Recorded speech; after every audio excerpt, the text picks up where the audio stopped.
The Strange Case of Young Edward Green. It was a particularly damp evening in late autumn when the door of our Baker Street apartment swung open with a creak that echoed through the stillness of the room. Mrs. Hudson, her usual expression of concern etched upon her face, ushered in a boy who could not have been more than 12 years of age. His face was pale, and his eyes, wide with an unsettling mixture of fear and intelligence, looked straight past me as if I were of no consequence at all. Holmes barely looked up from his desk, his fingers steepled as he gazed at the young lad, with an intensity I had learned to expect when he was about to unravel a mystery. "Mr. Holmes," the boy said, his voice barely above a whisper. "I need your help. Is my memories there? Wrong. I need to know why."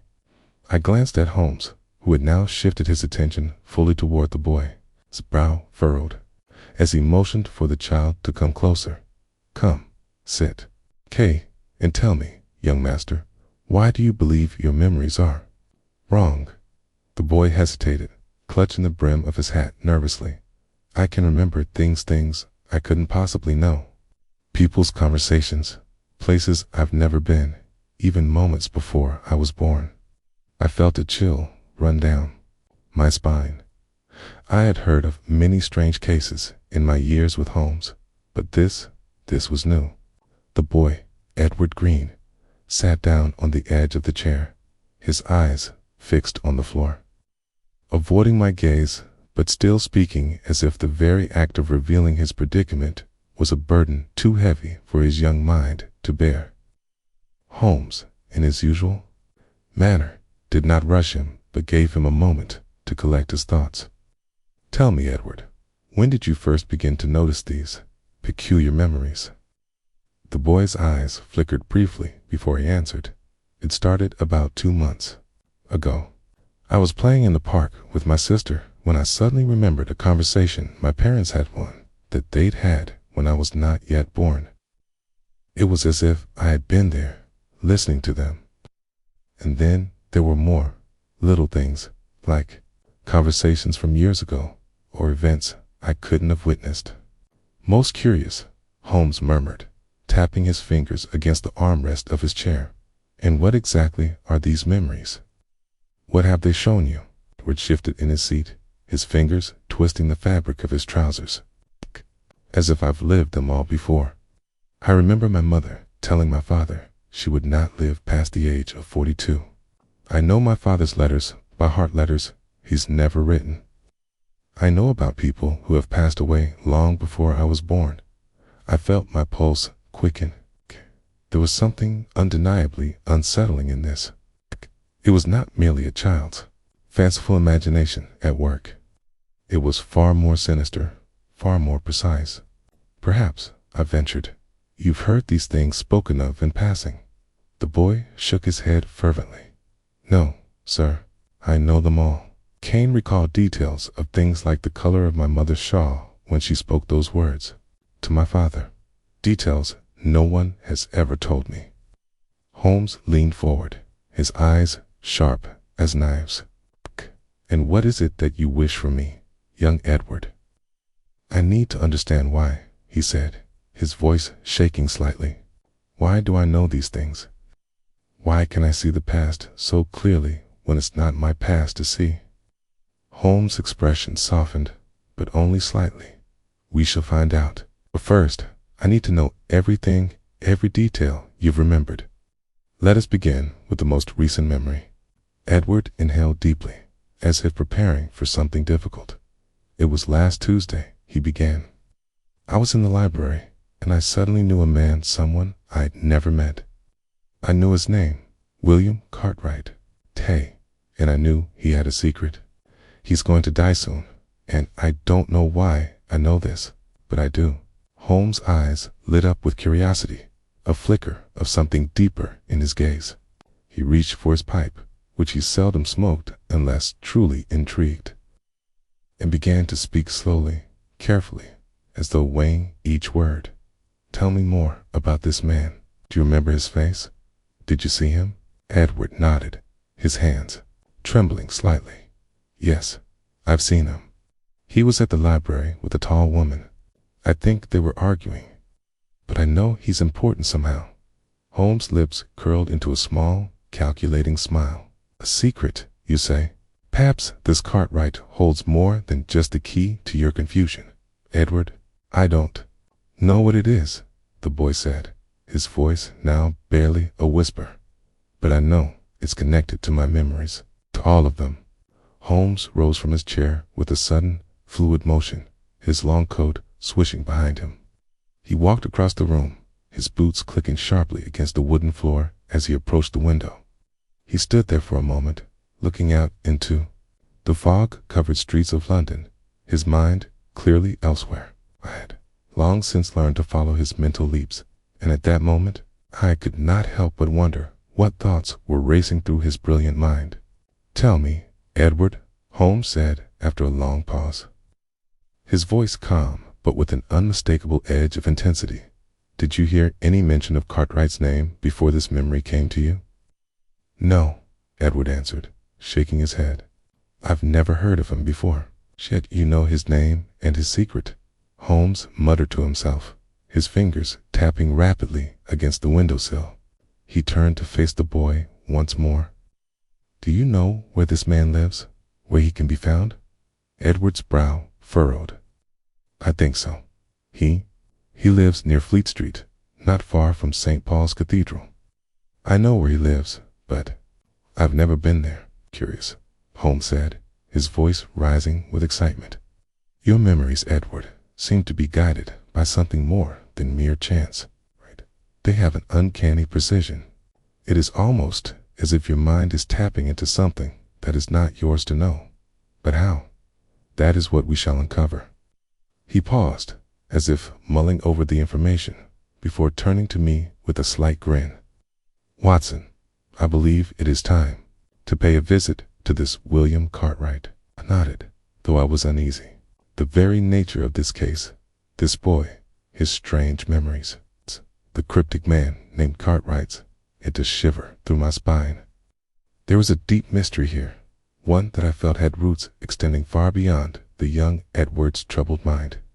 We gathered our coats, and Holmes instructed the boy to wait in the sitting room, though I could tell by the look in his eyes that he wished to accompany us. Holmes, as always, was far more patient, trusting that the boy would remain still for a moment. The air outside was damp, the streets slick with the afternoon rain. Gas lamps flickered faintly as we made our way through the twisting alleyways in bustling streets of London. Edward's mention of Fleet Street had been enough to steer us in the right direction. But I couldn't shake the thought that we were chasing a mystery far more intricate than we could yet understand. As we reached Fleet Street, Holmes was unusually quiet, his sharp eyes scanning the surroundings. He seemed to be piecing together fragments of a puzzle that, to me, appeared disjointed and chaotic. Watson, Holmes said softly as we paused before a tall, imposing building near the entrance to St. Paul's. This Cartwright is not an ordinary man.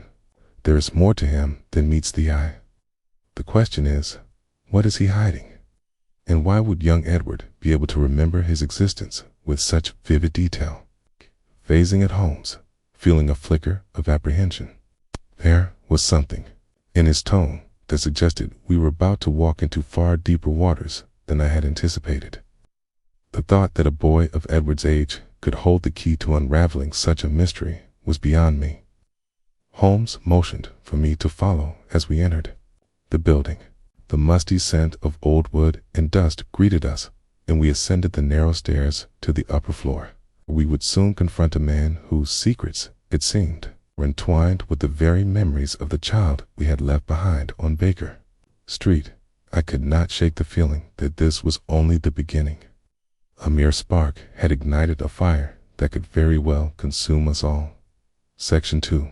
The man who knew too little. The building we approached was one of those grim, weathered structures that seemed to embody the dreariness of London itself.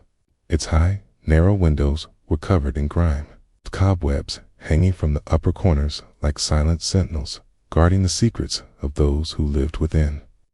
The door, blackened by years of neglect, stood ajar, a faint crack of light escaping from within. Holmes did not pause to examine it. His step was firm, his eyes narrowed with a sharp intensity that left no room for hesitation. We moved swiftly, as if we had no time to waste. Yet there was a palpable tension in the Iran undercurrent of unease that seemed to seep into every crevice of the building. I followed Holmes up the worn staircase, the creak of the wooden steps beneath our feet barely noticeable against the soft hum of London's distant sounds. The hallway at the top was dimly lit, and the silence was oppressive, almost suffocating.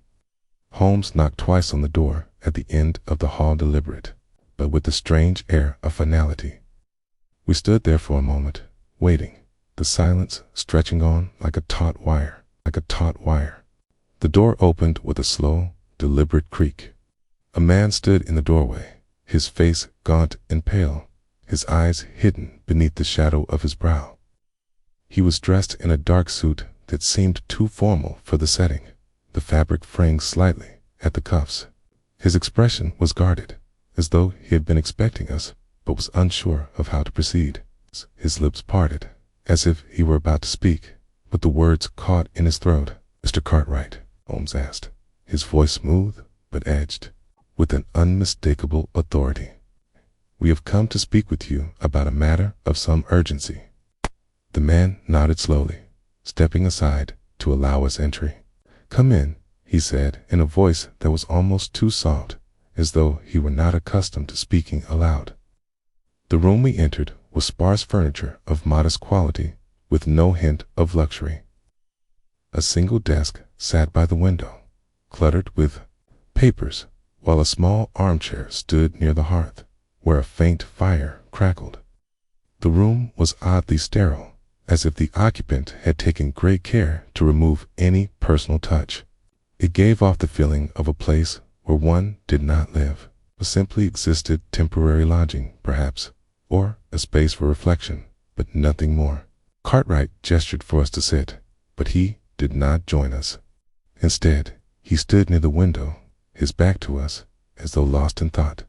Holmes, ever the observer, wasted no time in taking in every detail of the room, the faint smell of tobacco, the half-finished glass of water on the desk, the slight disarray of papers that suggested a mind too preoccupied to organize them properly. "We've been made aware of your recent interactions with a young boy, Edward Green," Holmes began, his voice calm but measured. "It seems there are some unusual circumstances surrounding him, and we believe you may have some insight into these events." Cartwright's posture stiffened slightly, though he did not turn around. His fingers drummed lightly against the windowsill as he stared out at the city below. "Edward Green," he murmured, as if tasting the name on his tongue. "Strange child.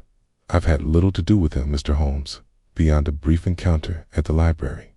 "Indeed," Holmes replied, his eyes narrowing.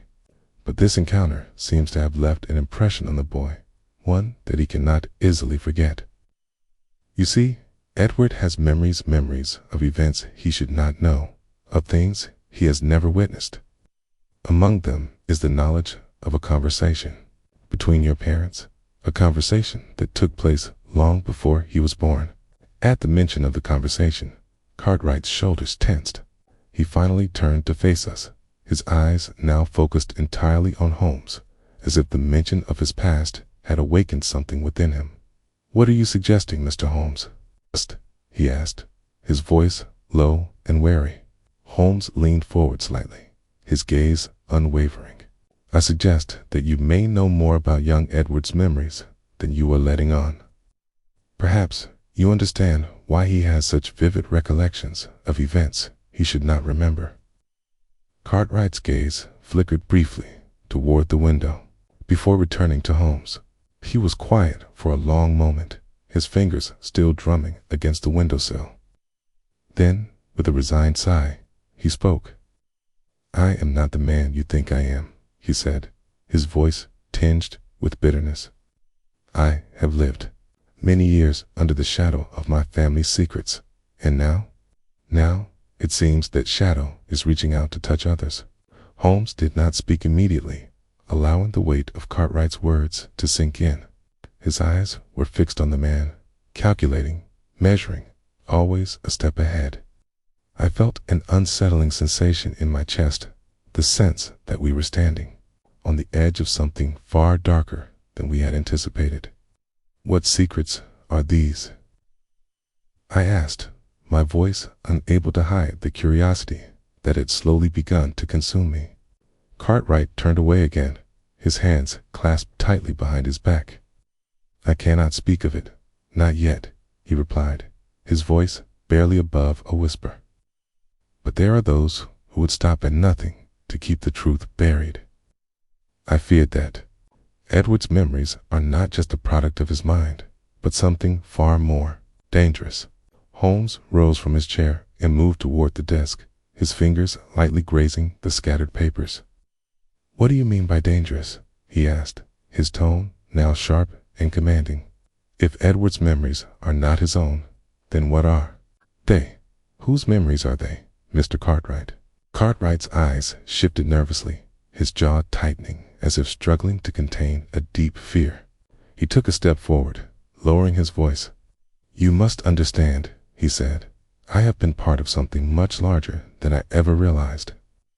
There are people, powerful people, who have been manipulating memories, changing them, implanting them where they do not belong." I could hardly contain my shock. What Cartwright was suggesting sounded like something out of a fevered dreamer world in which memories were not fixed, but fluid, malleable to the will of those who had the power to alter them. And if it were true, then Edward Green was at the center of a far-reaching conspiracy that neither Holmes nor I had yet begun to grasp. Holmes was silent for a moment, his face unreadable. Then, with a deliberate calmness, he spoke. "If what you say is true, Mr. Cartwright, then young Edward is not merely a boy with unusual recollections. He is a key to a puzzle much larger than any of us have anticipated." Cartwright nodded grimly. "You must find him, Mr. Holmes. You must help him before it's too late." Holmes turned to me, his face reflecting the same steely determination I had seen countless times before. "It's Watson," he said, his voice steady, but with an edge of urgency. "It seems our next step is clear. We must uncover who is behind this manipulation of memories and why Edward Green has been chosen as their instrument." We left Cartwright's apartment with no further explanation, our minds buzzing with the implications of what we had just learned. The idea of memory manipulation was a troubling one, and as Holmes and I made our way back through the darkened streets of London, I could not shake the feeling that we were on the brink of uncovering something that would change everything. There was no turning back now. The game had begun, and the pieces were falling into place. But who was pulling the strings? What did they want with a boy like Edward Green? These were questions I hoped Holmes would answer soon before it was too late. Section 3. The secrets beneath the surface. The fog had thickened by the time we returned to Baker Street, the dense mist swirling around our ankles like a shroud, obscuring the familiar sights of London. The gas lamps cast long, wavering shadows that seemed to stretch across the cobblestone streets, adding to the oppressive sense of unease that had settled over me since our visit to Cartwright's apartment. My mind was awash with the revelations we had uncovered, yet there was still an overwhelming sense of confusion. Manipulated memories that were not his own. This was a concept I struggled to fully grasp. Could such a thing even be possible? Holmes, however, appeared entirely unfazed by the gravity of the situation. He walked with his usual purposeful stride, a slight sway of his coat hinting at the calculated movements that were so characteristic of him. His silence spoke volumes, his mind already churning with deductions I could not yet follow. I quickened my pace to match his, eager to see where his thoughts had taken him. When we entered our flat, Mrs. Hudson greeted us with her usual warmth, though I could see the concern in her eyes. "Mr. Holmes, Dr. Watson, you're back early. Was your visit productive?" Holmes did not answer immediately. He crossed the room, unceremoniously throwing his coat over the arm of a chair before settling into his usual spot by the fire. I, too, took my place, though the faint tremor in my hands betrayed my anxiety. The revelations we had uncovered were unsettling, but Holmes' calm demeanor told me that he was already far ahead of the mystery, his mind assembling the puzzle pieces in ways that I could not yet perceive. I believe our visit to Mr. Cartwright was only the beginning, Watson, Holmes finally said, breaking the silence that had enveloped the room. We've learned quite a bit, but we are still far from the truth. The boy, Edward Green, and his peculiar memories are merely the surface of a far more complex scheme. I leaned forward, my curiosity piqued. You believe Cartwright's account of the memory manipulation? Holmes nodded, his eyes narrowing as he spoke. There is no doubt in my mind. Cartwright is not merely a victim of circumstance. He is part of a much larger game that involves far more than the boy's fragmented recollections. Someone or something is pulling the strings. Kay remained silent for a moment, processing his words. I had always admired Holmes' ability to see beyond the surface of things, but this case was beginning to stretch even his vast intellect. Memory manipulation. A boy remembering things he had no right to know. Cartwright's cryptic warnings. These were not things I could easily dismiss, yet they were too far-fetched to accept without further investigation. Who would have such power? I asked, my voice heavy with doubt. And what is their purpose in manipulating a boy's memories? Holmes stood suddenly, his expression both resolute and thoughtful. That is the question we must answer, Watson. Whoever's behind this is playing a dangerous game, one that involves far more than just a boy. We must look deeper, find the connections between these memories, and unravel the web that has been spun around young Edward. Before I could respond, Holmes had already begun to pace the room, his mind clearly in motion. I could almost see the gears turning as he pieced together the information we had gathered. I, however, felt adrift. The enormity of the situation seemed to grow with each passing minute, and I was no closer to understanding what was truly at stake. We need to go back to the library, Holmes said abruptly, his eyes flickering with a newfound intensity. Edward's memory of William Cartwright, his connection to the boy, Kay, and his knowledge of things he should not know, these are the threads that must be followed. If Cartwright's account is to be believed, then Edward's memories are not his own. Someone has given them to him. I raised an eyebrow, a flash of understanding dawning in my mind. You believe the boy's memories are being planted, artificially created? Holmes gave me a sharp nod. Exactly. But by whom, and for what purpose? That is what we must uncover. I could not shake the feeling that we were stumbling into something far greater than we had anticipated. The notion of artificial memories was a concept that stretched the limits of reason, yet everything we had discovered thus far pointed in that direction. I found myself once again questioning the boundaries of reality as Holmes prepared for our next step. We will begin with the library, Holmes said decisively, as though he had already mapped out every detail of the plan. We'll see if we can find anything unusual, anything that might link the boy's recollections to something or someone tangible. I followed Holmes as he strode out the door, his mind clearly set on the task ahead. The streets were eerily quiet as we made our way through the fog-choked avenues of London. The occasional clink of a horse-drawn carriage, the only sound to break the silence. We passed through the city's winding back streets and dark alleyways, each one more sinister than the last. I could not help but feel that we were being watched, though every time I turned around, the streets seemed as empty as ever. It was a sensation I had grown accustomed to during our investigations with Holmes, the unnerving feeling that someone was always a step behind, The library where Edward had encountered Cartwright was a grand building, old and imposing, its towering stone walls adorned with intricate carvings and weathered by the passage of time. The smell of aging books and dust filled the air as we entered, and I couldn't help but notice how the dim lights seemed to drain the warmth from the space. It was a place of quiet contemplation, perfect for a man like Cartwright to hide his secrets.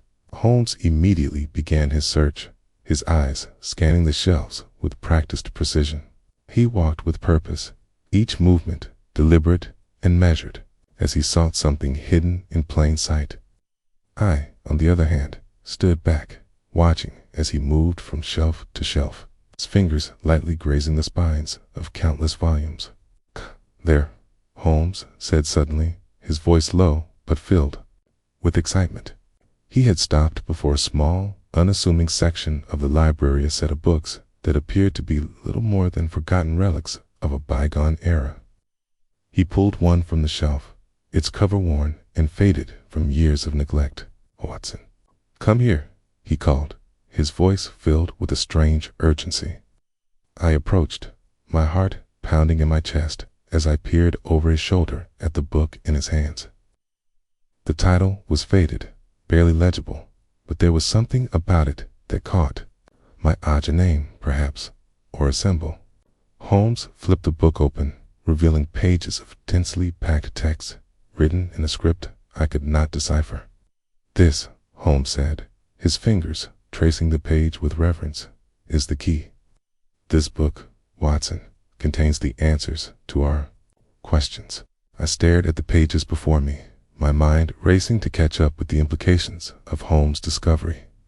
What was this book? Okay, and why had it been hidden away in such an inconspicuous corner of the library? I knew that whatever lay within these pages would bring us one step closer to the truth. But I also knew that the deeper we dug, the more perilous this case would become. Holmes closed the book with a decisive snap, his expression one of quiet satisfaction. "We have the first piece, Watson. Now we must find the rest." And with that, we turned our attention back to the mystery one that was unfolding before us. It seemed to grow more convoluted with each new revelation. The game was afoot, and we had only just begun to uncover the true depth of the puzzle. Section 4. The puzzle pieces fall into place.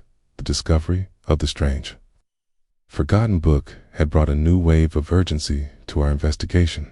As Holmes clutched the fragile volume in his hands, his mind seemed to race through the implications of its contents, the faint creases of his brow betraying the excitement that simmered beneath his calm exterior. I stood by, unable to grasp the full significance of what we had uncovered, but trusting implicitly in Holmes' judgment. The book, its cover worn and its edges frayed by years of neglect, was not something I had ever seen before, nor had I heard mention of it in any scholarly discussions. The inscription on the cover was written in a script that appeared ancient, almost indecipherable, yet there was no doubt that it held the key to unlocking the mystery of young Edward Green's strange memories. I could sense that Holmes was on the verge of something important, and I could only wait for him to reveal his conclusions in his own time. Holmes wasted no time. After carefully examining the book's pages, his fingers tracing over the delicate text with the same reverence he reserved for the most precious of objects, he turned to me with a look of quiet intensity. "It seems, Watson," Holmes began, his voice low, "that we have stumbled upon something that transcends our initial understanding of this case. This book is not merely a relic. It is a guide manual, if you will, on the manipulation of memory." I blinked in surprise. Memory manipulation. I echoed, unable to fully process what he was saying. But how? What does this book have to do with Edward's memories? Holmes looked at me, his eyes narrowing with the clarity of a man who had already solved the puzzle in his mind, though he had yet to reveal the pieces to anyone else. "It appears, Watson, that the memories Edward Green has been experiencing are not his own. They have been manipulated by an unknown entity and the method for doing so is outlined in this book. He flipped the pages with a certain care, his fingers pausing over one particular passage. The technique described here is known as memory imprinting. It is the art of inserting false memories into the mind of the subject, making them believe they are their own. These memories are not just random. They are carefully constructed to fit a particular narrative or purpose.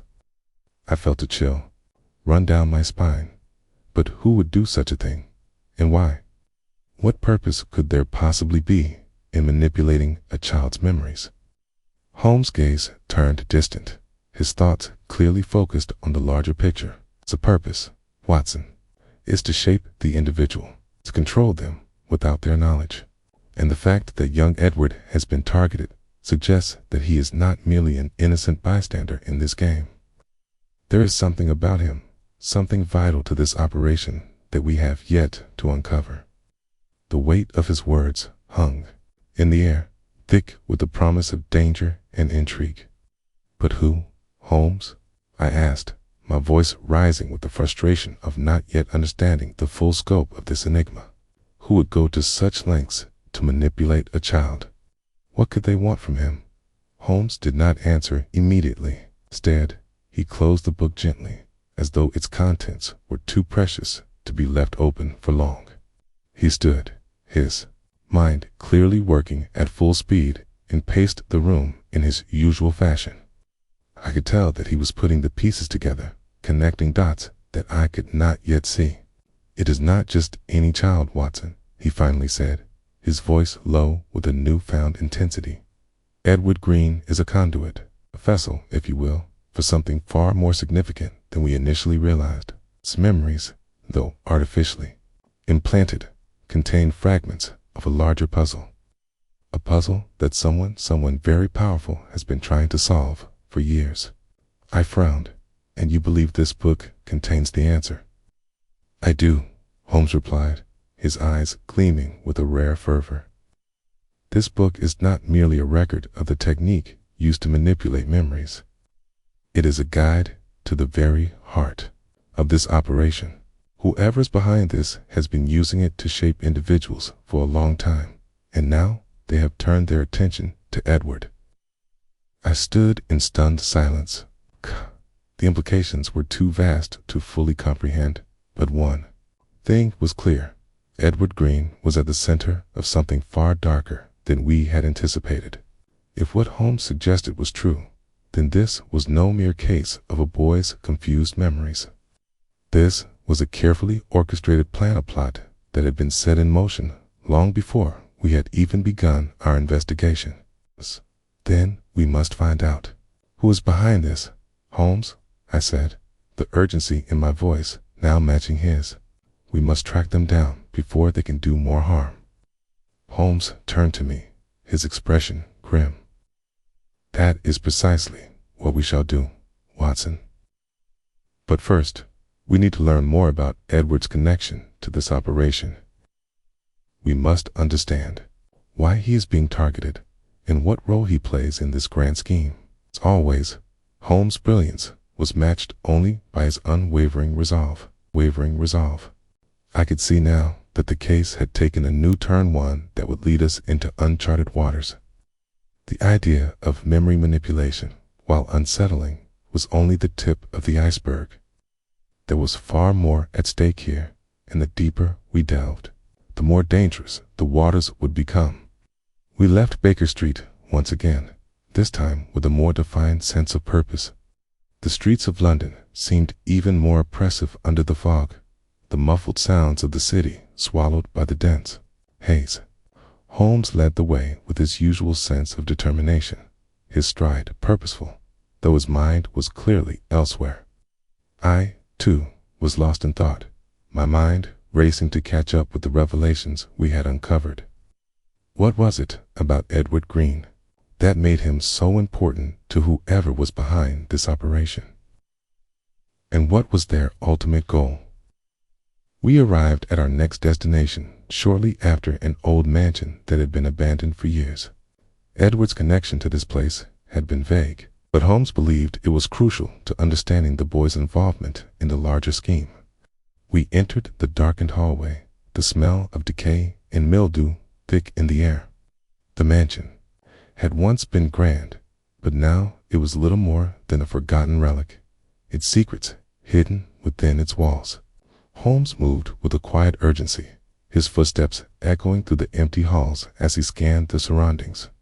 Every creaking floorboard, every shadow seemed to hold a hidden meaning. I, too, felt the weight of the atmosphere pressing in on me, as if the mansion itself was a part of the mystery we were trying to solve. "This way," Holmes muttered, his voice barely above a whisper, as he led me down a narrow corridor.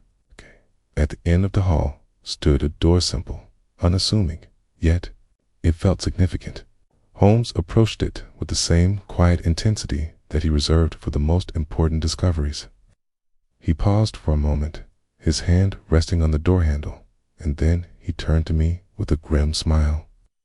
"We are about to uncover the truth, Watson," he said, "but be prepared for what we may find. What lies beyond this door may change everything." With that, Holmes pushed open the door, and we stepped into the unknown, ready to face whatever secrets lay hidden in the darkness. Section 5. The House of Forgotten Secrets. The door creaked open with a groan of protest, the sound of aged hinges barely piercing the dense silence of the mansion. Holmes stepped through first, his figure silhouetted against the dim light that filtered through the cracks in the heavy curtains. I followed closely behind, my senses heightened, my every instinct alert to the unfamiliar surroundings. The room we entered was small and, at first glance, rather unremarkable. The wallpaper, once vibrant, had faded to a sickly yellow, peeling, in places like the skin of a sunburned man. Dust covered every surface, and the air felt thick with neglect, as though time had forgotten this room entirely. Despite the evident decay, there was something unsettling about the atmosphere here. An eerie stillness that seemed to weigh heavily on the air. Holmes did not hesitate. His keen eyes immediately began to scan the room, taking in every detail with practiced precision. I, too, felt the gravity of the moment, though I could not quite explain why. It was as though the room itself held its breath, waiting for us to uncover something hidden in the very fabric of the space. "We must search for any clues, Watson," Holmes said, his voice steady but tinged with the quiet intensity I had come to recognize when he was on the cusp of a breakthrough. "This room, though seemingly ordinary, may hold the answers we need." I nodded, my mind still buzzing with the revelations of the past few days. The notion of memory manipulation was one that weighed heavily on me, as was the discovery of Edward Green's role in it all. It seemed impossible, and yet the evidence was mounting with each passing moment. And now, here we were, standing in a room that felt far too significant for its apparent ordinariness. The puzzle pieces were slowly falling into place, but I still couldn't see the full picture. Holmes moved with deliberate care, his eyes flicking from one corner of the room to the next. He examined the furniture with a level of scrutiny that suggested he was looking for something far more than mere dust or disrepair. I, too, began to search, my hands brushing over surfaces, hoping for some clue that would tie this room to the larger mystery at hand. As I moved toward a dusty desk in the far corner, I noticed something strange. A small metal box, partially hidden beneath a pile of discarded papers, caught my eye.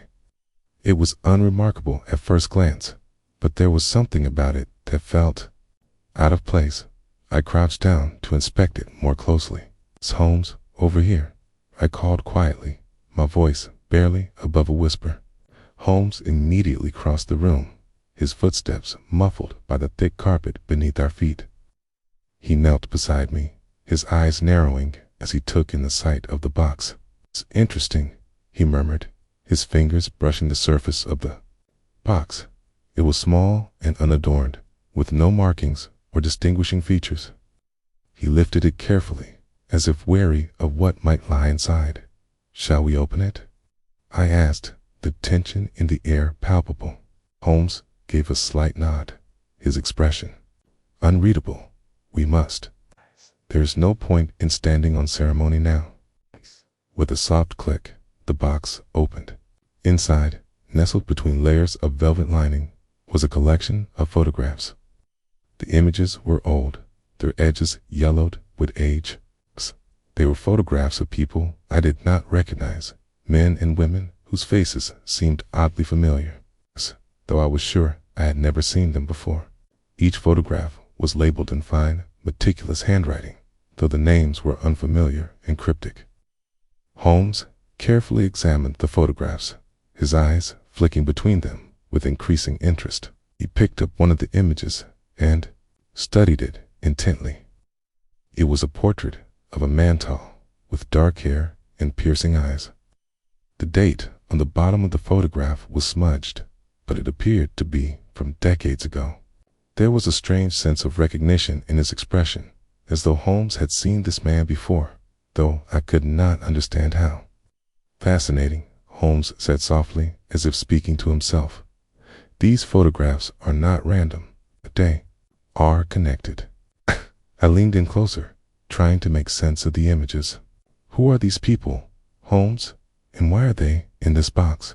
Holmes looked up, his eyes gleaming with the light of discovery. "These are the key figures in the memory manipulation operation. They are the architects behind the technique of memory imprinting. They are the ones responsible for Edward Green's manipulated memories." I felt my heart skip a beat.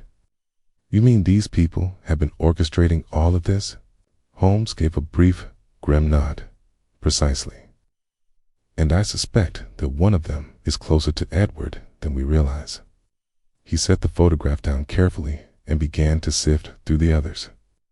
Each one revealed more of the same series of carefully staged portraits of men and women who seemed to be tied to this mystery in ways I could not yet understand. The more I looked at the photographs, the more unsettling it became. These were not random individuals. They were part of a carefully constructed plan that spanned generations. And Edward Green, it seemed, was at the center of it all. "I believe these photographs will lead us to the heart of the operation," Holmes said, his voice low with intensity. "But there is one thing we must determine. How does Edward fit into this? Why has he been chosen as the subject of this operation?" I looked at him, my mind racing. "Do you think Edward's memories were planted by one of these individuals?" Holmes' eyes narrowed as he considered the question. "It is possible. We must be careful not to jump to conclusions. There are still many unknowns. The key lies in the connection between these people and Edward. If we can trace that link, we may uncover the true nature of this operation." I glanced down at the photographs once more, the faces of the men and women staring back at me, their expressions unreadable. It was as if they were waiting for us to solve their mystery, waiting for us to unravel the web they had woven. Holmes stood abruptly, his eyes scanning the room once more. "There is still much to do, Watson. We must find more information about these individuals, about who they are, where they've been, and what their connection is to Edward." He turned toward the door, his mind already on the next step in the investigation. I followed closely behind, the weight of the discovery heavy in my chest. There was no doubt now this case was far more complicated than I had ever imagined. Memory, manipulation, hidden conspiracies, and a boy caught in the middle of it all. We had only scratched the surface, and the deeper we dug, the more dangerous the waters would become. As we left the room and made our way back through the darkened halls of the mansion, I could not shake the feeling that we were not alone. It was as if the very walls were watching us, waiting for us to make our next move. The mystery was far from over, and I knew that every step we took would bring us closer to the truth, closer to whatever darkness lay at the heart of this strange and twisted puzzle. Section 6. The unseen hand, the cold night air greeted us as we stepped out of the mansion's threshold. The dim light from a distant lantern barely breaking through the thick fog that had descended on London. The silence was unnerving, broken only by the soft rustle of leaves in the wind and the occasional clop of a horse's hooves from far off. Holmes, as always, seemed entirely at ease in the face of this gloom, his stride purposeful, his mind clearly far ahead of us. "I believe we are getting closer, Watson," he said quietly as we made our way down the crooked path that led away from the mansion. The dampness in the air clung to my coat, and I shivered despite myself. There was an odd sense of finality in his tone, as if he already knew where the trail would lead next. "These photographs are crucial, but we are missing something, one link in the chain that will allow us to move forward." I looked at Holmes, unable to mask my curiosity. "What do you mean? What link?" Holmes glanced over his shoulder at me, his gaze sharp. "There is something important in those photographs, Kay. They aren't just portraits of random people involved in this operation, as I initially thought. They are connected to each other, yes, but more importantly, they are connected to Edward. Someone from these portraits, someone with a hand in this manipulation, is closer to the boy than we realize." I furrowed my brow. "You'd think one of these people is directly influencing him?" "Perhaps someone in his life." Holmes nodded, his expression unreadable. "Precisely. It's likely that Edward's memories are tied to someone he knows, someone he trusts, perhaps even someone he believes is helping him. The key lies in finding that person, Watson. Once we identify them, we will uncover the rest." His words settled on me like a weight. If someone close to Edward was behind the manipulation, then we were dealing with a far more dangerous situation than I had imagined. The idea of someone influencing a child's memories, making him believe in events that never happened, was horrifying enough. But to think that someone close to him was orchestrating it all added a layer of complexity to this mystery that was both chilling and baffling. "We must go to the boy," Holmes continued, his voice steady. "The time has come to confront him with what we know." It was a short journey back to Baker Street, though the silence between us stretched as long as the walk itself. I couldn't help but feel the tension in the air, thick as fog. The pieces of this puzzle were finally falling into place, but there were still many unknowns. Who was behind this? What was their ultimate goal? And, perhaps most troubling of all, why Edward? Why had he been chosen? As we entered the flat, Mrs. Hudson looked up from her usual spot, a knitting needle in hand, her expression slightly concerned. "Mr. Holmes, Dr. Watson, you're back," she said with a friendly smile, though her eyes quickly darted between us, sensing the gravity in the air. "I trust your investigation is progressing." Holmes didn't pause to answer her. "We need to speak with Edward," he said simply, his voice steady but filled with urgency. Attained toward him, taken aback by his directness. "You think he might know something more?" Holmes paused, looking at me intently. "Danny knows exactly what's happening to him, Watson. Perhaps not fully, but he's aware of the forces at work in his life. I suspect that he has been used in ways he doesn't yet understand. And it's time we confront him with the truth if he's ready." With that, we made our way upstairs to Edward's room. Mrs. Hudson followed us quietly, though she didn't say another word. She knew better than to interfere when Holmes had made his mind up. The door to Edward's room was ajar, and I pushed it open gently. The boy sat at the edge of his bed, his back to us, staring out the window at the darkened street below. He looked different, no more composed, perhaps, or older, in the way that children sometimes appear when they have been forced to grow up too quickly. Edward turned at the sound of our footsteps. His eyes met Holmes's first, and I saw a flicker of something, anxiety, fear, perhaps even recognition, in the boy's gaze. "Mr. Holmes," Edward said, his voice barely above a whisper. You've come back? Holmes studied him for a long moment before answering. Yes, Edward, we have returned. And this time, we must ask you questions that may make you uncomfortable. Edward's gaze faltered for a moment, but he did not look away. I told you everything I know, he said, his voice trembling slightly. I don't know any more than I've already said. Holmes stepped forward, his demeanor soft but firm. I know, Edward.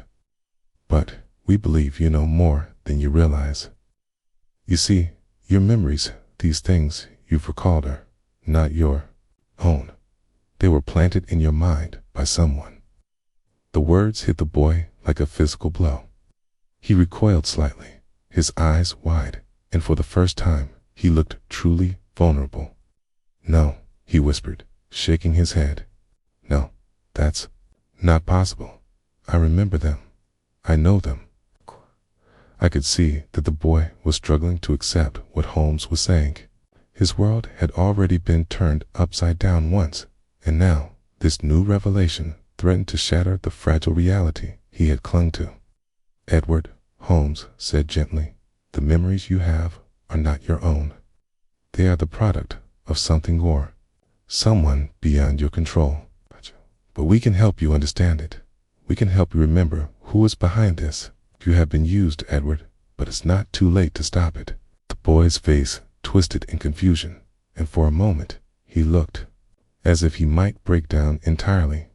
But then something in his eyes hardened a flicker of recognition, of understanding. It was brief, but it was there. Who?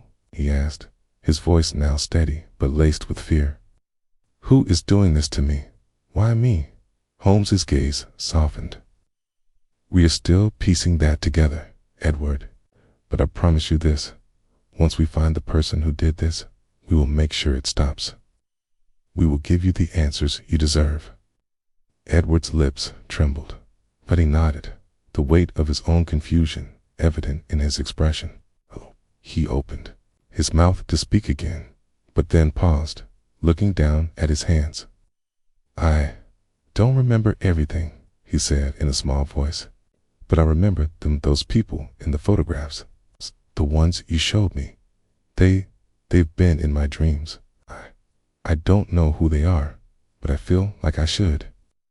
Holmes's eyes narrowed slightly, his mind clearly working at a pace that left me behind. These dreams, Edward, he said slowly. When did they begin? A few weeks ago, Edward replied, his voice still shaky. I don't know why, but they're always the same. Those people, they're watching me. I exchanged a glance with Holmes, both of us now understanding that Edward's memories, his dreams, were not just random, they were part of a pattern. The individuals in the photographs weren't just connected to the memory manipulation. They were part of something much bigger, something far more sinister than we had anticipated. Holmes stood up, his face etched with determination. Thank you, Edward. You've given us more than you realize. Now we must move forward. As we left the boys' room, I couldn't help but feel the weight of what was coming next. The mystery was far from over, and with each step we took, the truth seemed to grow more elusive, more dangerous. Holmes, I said, as we made our way back down the stairs. Where do we go from here? Holmes turned to me, his face grim but resolute. We go wherever the truth takes us, Watson, and we will not rest until we find the one pulling the strings. Whoever they are, they've made a mistake. They've underestimated us. As we stepped back into the quiet of Baker Street, I knew that whatever lay ahead would require all of our wit and determination. The game was far from over, and the unseen hand controlling it was still very much in play. Section 7. The Whisper. Of the past hours following our conversation with Edward had passed in a haze of silent contemplation. I could see the shadows of doubt and confusion lingering on the boy's face, and I could not help but wonder if, in some way, we had gone too far. Memory manipulation was a concept far more sinister than any I had encountered before. And the idea that a young child's entire perception of reality could be twisted by unseen forces made my stomach churn. But Holmes was unshaken. His determination only grew stronger with each passing moment, as if the more we uncovered, the clearer the path became. We sat now in our sitting room at Baker Street, the dim light of the gas lamps casting flickering shadows on the walls. Holmes sat in his chair, his fingers steepled before him, his sharp eyes scanning the room as though it were a puzzle that needed solving. I, on the other hand, could not shake the feeling that we were on the edge of something far darker than we had yet encountered. "What do you make of it, Watson?" Holmes asked, his voice cutting through the silence. I looked up from my thoughts, startled by the sudden question. "What do you mean?" "Edward's memories," Holmes said, his gaze never leaving mine. "He is aware that something is amiss, but he cannot comprehend the full extent of it. Yet, he knows enough to have his suspicions, and, more importantly, he knows the people from the photographs, though, I suspect, not in the way he believes. I felt a shiver run down my spine. "So, you think he's been seeing these people in his dreams because of something more than just coincidence?" Holmes nodded, his eyes narrowing slightly. "Yes, his mind is a repository for more than just random memories. It is a conduit, a vessel for something far more dangerous. These people, these figures in the photographs are not mere figments of his imagination. They are connected to his past in ways that we are only beginning to understand." I felt the weight of his words. If Edward's memories were linked to these individuals, if they were being manipulated by them, then the boy had become a pawn in a far larger game. And I couldn't help but wonder, was he aware of it? Or was he simply being swept along by forces he could neither comprehend nor resist? Holmes sat forward in his chair, the intensity in his eyes unmistakable. "There is more to this, Watson. Much more. We must find out who these people are, why they are using Edward, and what their ultimate goal is. The answers lie with them. Do you have a plan?" I asked, my voice laced with both uncertainty and curiosity. Holmes gave a slight smile, though it was devoid of the usual mirth that I had come to associate with his expressions of triumph. "I have a few ideas, but we must move carefully. We are dealing with forces far more powerful than we initially realized. The manipulation of memories is not something easily undone. The longer we wait, the greater the risk to Edward." I nodded, though my heart felt heavy with the realization that we were not just dealing with a simple mystery. We were navigating a labyrinth of lies, deceit, and hidden motives that spanned far beyond the scope of any case I had encountered before. Holmes rose abruptly, his eyes fixed on something unseen, his mind clearly elsewhere. "We need to return to the library," he said, his tone brisk, "but not to the same section we visited before.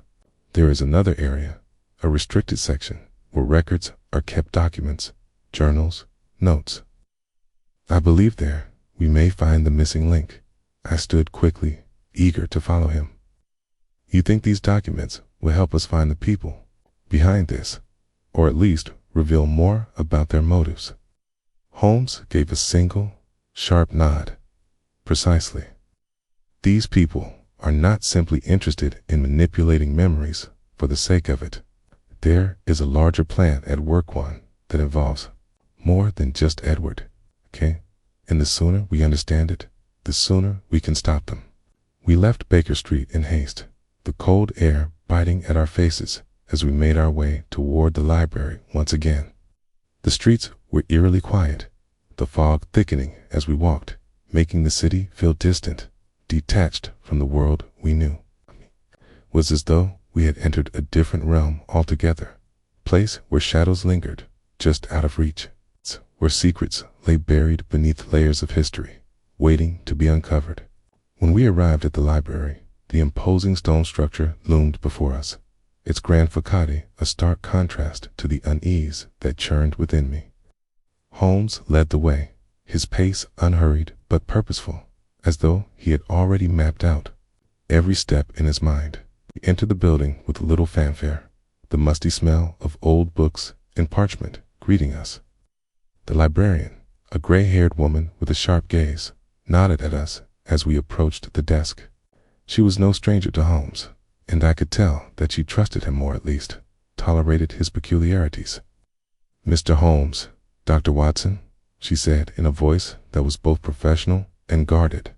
"I assume you're here for the restricted section again." Holmes nodded. "Indeed. We require access to the records, particularly any journals or documents pertaining to memory manipulation techniques."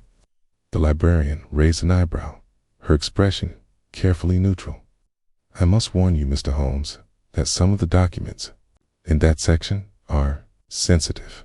I will allow you access, but you must understand that I cannot be responsible for what you find there." Holmes gave a reassuring smile, though it did little to ease the tension in the air. "Thank you, Mrs. Hastings. We will be as discreet as possible." With that, she led us to the back of the library, where a narrow staircase descended into the depths of the building. The air grew colder as we descended, the faint light from overhead casting long shadows along the stone walls. I felt an unease settle over me, as if we were walking into a place where time itself had been forgotten, where the past lingered like a specter. At the bottom of the stairs, we arrived in a dimly lit room filled with rows of ancient, leather-bound books. The shelves were crammed with volumes of every size and shape, and the musty scent of old paper and ink was almost overpowering. But amidst the chaos of books and records, there was something strangely organized about the place and order that only someone with Holmes's sharp mind could decipher. Holmes moved swiftly between the shelves, his fingers grazing the spines of the books as he searched for something specific. His eyes flicked back and forth, scanning each title with an intensity that was almost obsessive. "Here," he muttered, pulling a thick, leather-bound tome from the shelf. The cover was embossed with gold lettering, though the title was obscured by years of dust. He opened the book carefully, his brow furrowing as he flipped through the pages. I stepped closer, my curiosity piqued. "What is it, Holmes? What does it say?" Holmes did not answer immediately. Instead, he continued to scan the text, his fingers moving rapidly across the pages. After a long pause, he looked up, his eyes gleaming with the excitement of discovery. "Watson," he said, his voice low, "is the key. This book details the origins of the memory manipulation techniques we've been investigating. It appears these methods have been in use for much longer than we realized, and they have been perfected by a group of individuals, some of whom are mentioned in those photographs." Codd could feel the weight of his words sink in. If what Holmes was saying was true, then we were standing on the precipice of something far larger than we had ever imagined. The game was no longer just about Ed Ward. It was about a powerful force that had been manipulating minds for generations. "Holmes," I said quietly, "what's our next move?" Holmes closed the book gently, his face grim. "We find the people behind this, Watson, and we make sure they cannot continue their work." With that, he turned and began to make his way back toward the stairs, his mind already racing ahead to the next step in our investigation. The answers we sought were within our grasp, but I knew that the journey ahead would be fraught with danger. We were no longer just solving a mystery. We were confronting a hidden force that had the power to change the course of history. And nothing would be the same once we had uncovered the truth. Section 8. The shadows of power. The night was closing, and around us as we left the library, the fog now thick and oppressive, wrapping around our forms like a heavy cloak.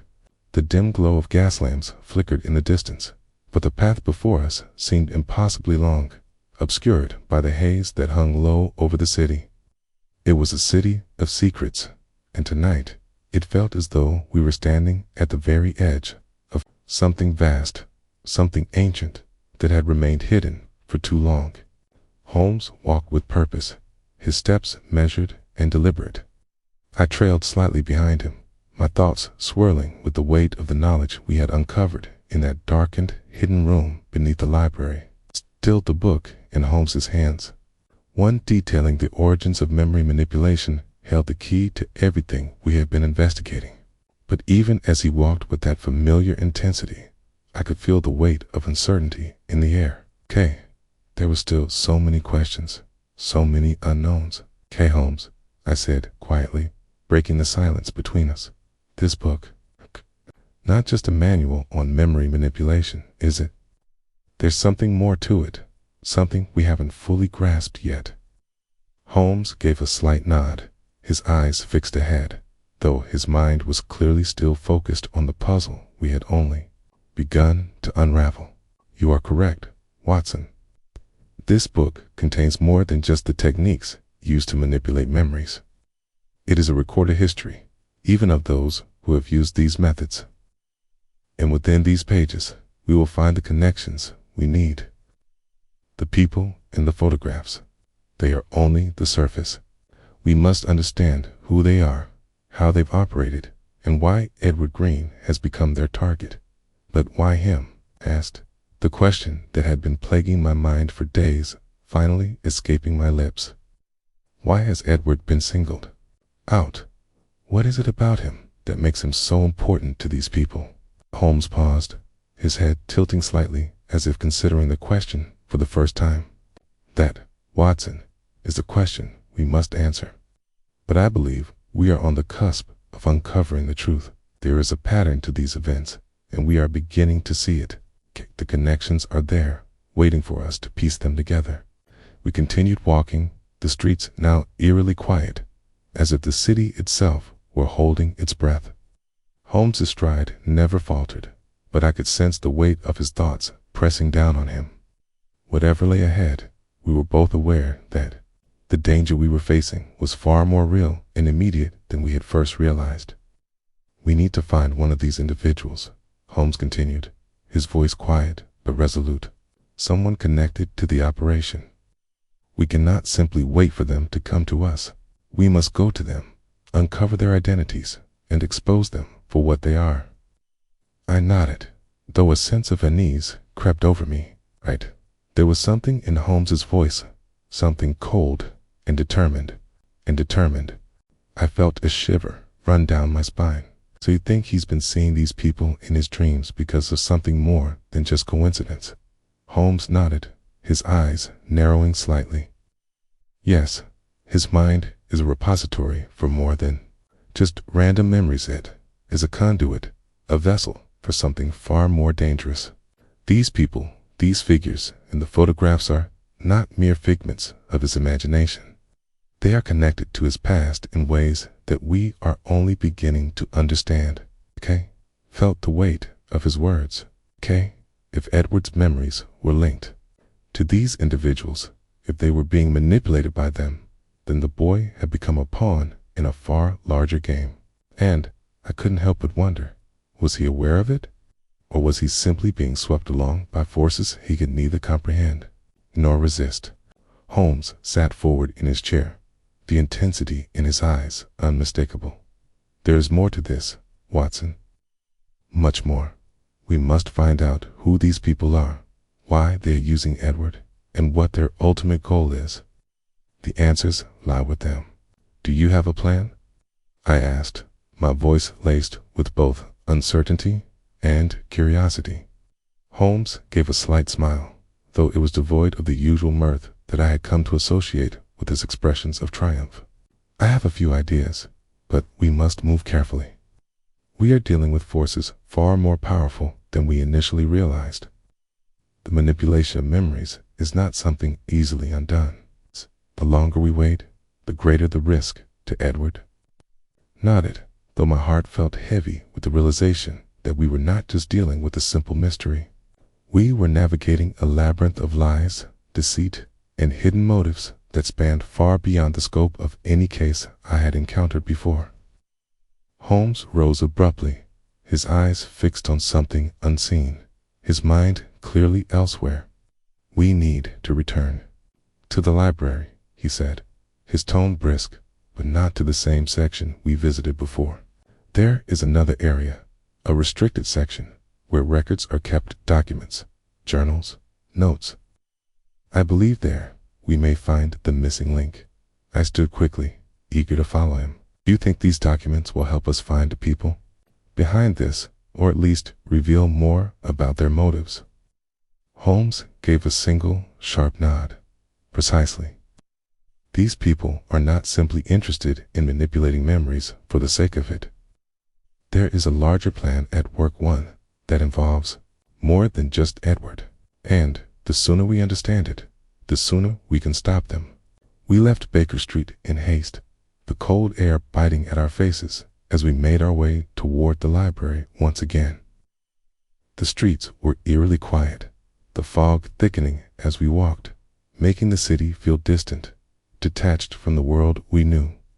It was as though we had entered a different realm altogether, a place where shadows lingered just out of reach, where secrets lay buried beneath layers of history, waiting to be uncovered.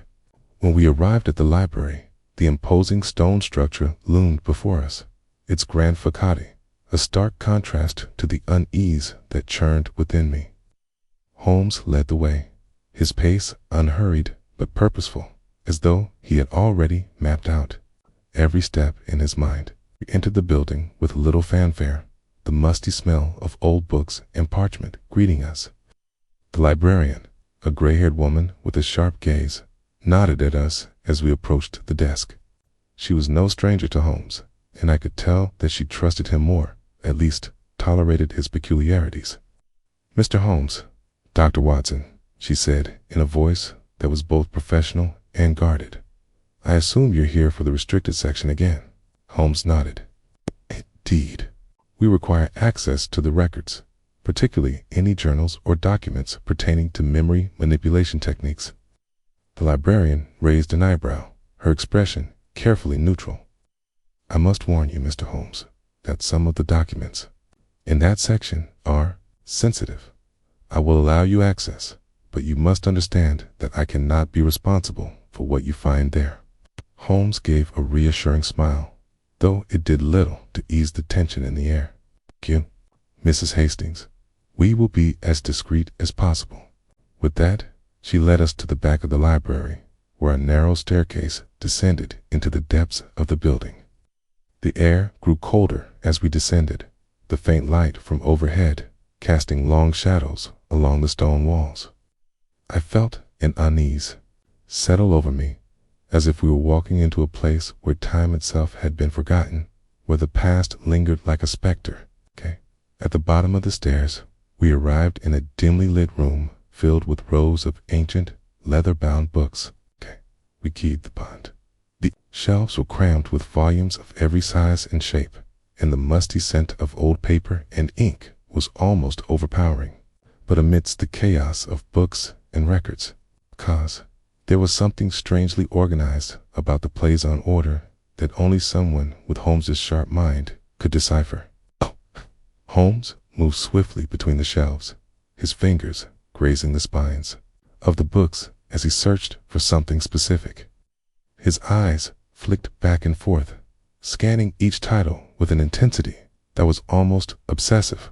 "Here," he muttered, pulling a thick, leather-bound tome from the shelf. The cover was embossed with gold lettering, though the title was obscured by years of dust. He opened the book carefully, his brow furrowing as he flipped through the pages. I stepped closer, my curiosity piqued. "What is it, Holmes? What does it say?" Holmes did not answer immediately. Instead, he continued to scan the text, his fingers moving rapidly across the pages. After a long pause, he looked up, his eyes gleaming with the excitement of discovery. "This, Watson," he said, his voice low, "is the key. This book details the origins of the memory manipulation techniques we've been investigating. It appears these methods have been in use for much longer than we realized, and they have been perfected by a group of individuals, some of whom are mentioned in those photographs. I could feel the weight of his words sink in. If what Holmes was saying was true, then we were standing on the precipice of something far larger than we had ever imagined. The game was no longer just about Edward. It was about a powerful force that had been manipulating minds for generations. "Holmes," I said quietly, "what's our next move?" Holmes closed the book gently, his face grim. "We find the people behind this, Watson, and we make sure they cannot continue their work." With that, he turned and began to make his way back toward the stairs, his mind already racing ahead to the next step in our investigation. The answers we sought were within our grasp, but I knew that the journey ahead would be fraught with danger. We were no longer just solving a mystery. We were confronting a hidden force that had the power to change the course of history. And nothing would be the same once we had uncovered the truth. Section 8. The shadows of power. The night was closing, and around us as we left the library, the fog, now thick and oppressive, wrapping around our forms like a heavy cloak. The dim glow of gas lamps flickered in the distance, but the path before us seemed impossibly long, obscured by the haze that hung low over the city.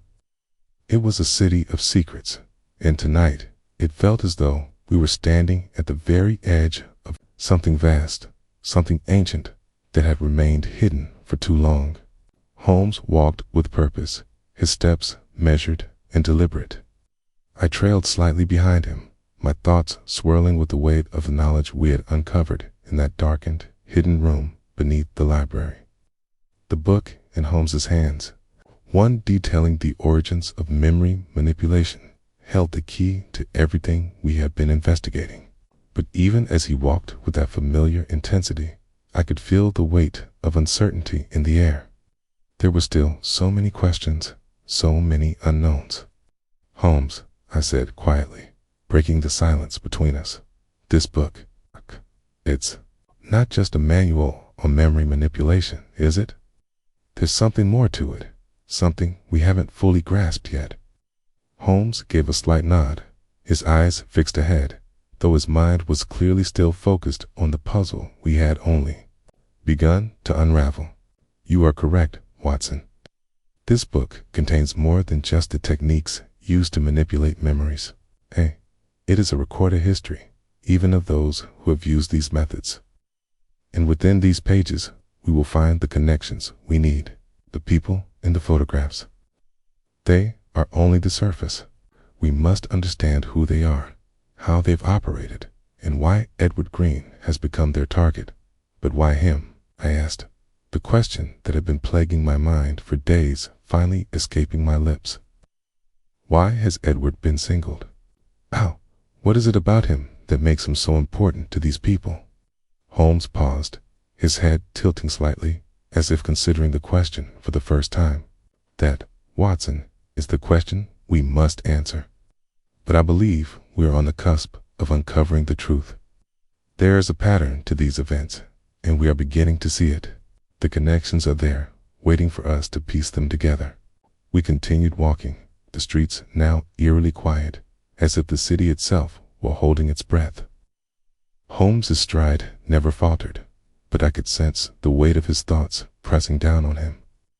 Whatever lay ahead, we were both aware that the danger we were facing was far more real and immediate than we had first realized. "We need to find one of these individuals," Holmes continued, his voice quiet but resolute. "Someone connected to the operation. We cannot simply wait for them to come to us. Must go to them, uncover their identities, and expose them for what they are." I nodded, though a sense of unease crept over me. There was something in Holmes's voice, something cold and determined, that told me we were about to take a much darker turn in this investigation. The further we dug, the more it seemed as though the very fabric of reality was beginning to fray around us. I had always trusted Holmes's instincts, but even he could not predict where this trail would lead. As we approached the familiar streets of Baker Street, I felt an unexpected pang of relief. It was strange how, despite everything we had learned, the simple comfort of our home seemed like a distant refuge. But Holmes did not share my sense of calm. He had already turned his mind to the next phase of the investigation, his thoughts racing with the possibilities. "We will need to visit some of the places mentioned in the book," Holmes said as we reached the door to our flat. "There are locations listed here, places tied to the individuals in the photographs. These are not just random addresses, Watson. They are nodes, points of intersection. Key to understanding what's truly at stake lies in these places." I followed him inside, the warmth of the fire in the hearth offering a brief respite from the cold that had clung to us outside. Mrs. Hudson had gone to bed. She always did, leaving us alone in the quiet of the flat. Holmes set the book down on the table and began rifling through his notes, pulling out a series of maps and papers he had kept close. I knew what he was doing, mapping out the next steps in his mind with the precision of a master strategist. "Tomorrow, Watson," Holmes said, as he looked up from the papers, his eyes gleaming with that familiar spark of intellectual energy, "we will begin our search. We will track down each of these individuals, learn their identities, and understand their connection to the boy. There are too many unanswered questions now for us to sit idle. Do you think these people are still active, or have they moved on?" I asked, my voice laced with concern. Holmes' smile was brief but knowing. "They are still active, Watson. I am certain of it. These individuals, these figures from the photographs are not just figments of Edward's mind. They have been pulling the strings behind the scenes for years, and they will stop at nothing to protect their secrets." I stood silently for a moment, considering the enormity of what we were about to face. The stakes had grown far higher than I had ever imagined. This was no longer just a case, it was a confrontation with forces that existed far beyond our understanding. The next day, we set out early, our minds focused on the task at hand. Holmes led me to several addresses listed in the book, locations scattered across the city, each one tied to an individual from the photographs. The streets seemed emptier now, the city more silent as we made our way through narrow alleyways and quiet corners of London. With each new place we visited, I felt the weight of the investigation pressing down on us. The first stop was a modest townhouse in a quiet neighborhood on the outskirts of the city. The house was well maintained, but unremarkable, tucked between two others on a narrow street. Holmes approached the door with a sense of purpose, his mind already calculating the best course of action. He knocked once, sharply, before stepping back to survey the area around us. A moment later, the door opened, revealing a man in his late 50s, his face weathered by time but his posture erect and confident. He looked at us with curiosity, though there was something guarded in his expression. "Yes?" he asked, his voice low and tinged with suspicion. Holmes did not hesitate. "We're here to ask you a few questions, Mr. Bennet," he said, his tone smooth but unyielding. "We believe you may have some knowledge about certain events involving a young boy named Edward Green." The man's eyes narrowed slightly, and for a moment I thought he might slam the door shut. But then he seemed to reconsider, stepping aside and allowing us entry. "Come in," he muttered, his voice gruff, "but be quick. I don't have all day." As we stepped inside, I couldn't shake the feeling that we were walking straight into the heart of the mystery. The pieces were falling into place, but the puzzle was far from complete. Whatever we were about to learn from Mr. Bennet would be a crucial step forward. Of course, he was willing to tell us the truth. Holmes turned to me briefly, his expression grim. "The answers we seek, Watson, are within this man's grasp. We must use our wits carefully here." As Mr. Bennet led us into a small, dimly lit room, I realized that this conversation would be the key to unlocking the next chapter of this dark and twisted tale. and I couldn't help but feel that we were finally on the brink of uncovering something that would change everything. Section 9. Beneath the Surface. The air in Mr. Bennet's parlor was thick with the musty scent of old wood and forgotten memories. The dim light from a single hanging lantern cast shadows that danced across the worn furniture, giving the room a feeling of timelessness, of secrets long buried beneath layers of dust. Holmes, as always, exuded an aura of calm as he sat across from Mr. Bennet, his posture relaxed, but his sharp eyes taking in every detail of the room, every subtle gesture from the man before us. I, too, took my seat, trying to remain attentive, though a sense of unease lingered in my chest. There was something in Mr. Bennet's eyes, something in the guarded way he held himself, that told me he knew more than he was letting on. The man had not offered us tea or any kind of pleasantries. Instead, he simply sat there, his hands clasped together on the table, as if waiting for us to speak first. Holmes, of course, wasted no time. "Mr. Bennet," Holmes began, his voice low but authoritative, "we are here to discuss a matter of some urgency. A young boy, Edward Green, has come to us with disturbing memories that cannot be explained by ordinary means. Quart, earring, a quart. It appears that you may know something of these memories and the individuals behind them." Mr. Bennet's eyes flickered briefly, a momentary crack in his otherwise controlled demeanor, but it was enough for Holmes to notice. The man shifted in his chair, folding his arms tightly across his chest. "I don't know what you're talking about," Mr. Bennet said, his voice unconvincing in its attempt at indifference. "I've never heard of any Edward Green, and I certainly don't know anything about his memories." Holmes's gaze never wavered. He leaned forward slightly, his tone becoming more insistent. "You know more than you're letting on, Mr. Bennet. The photographs, those of the individuals we've seen, are connected to you. You were involved in the very operation that has altered this boy's memories. Perhaps you don't remember the details, but the connections are clear. We know that this is not a coincidence. Now, it's time for you to tell us the truth." Mr. Bennet's lips pressed into a thin line, his face hardening. He remained silent for a long moment, as if weighing whether or not to speak.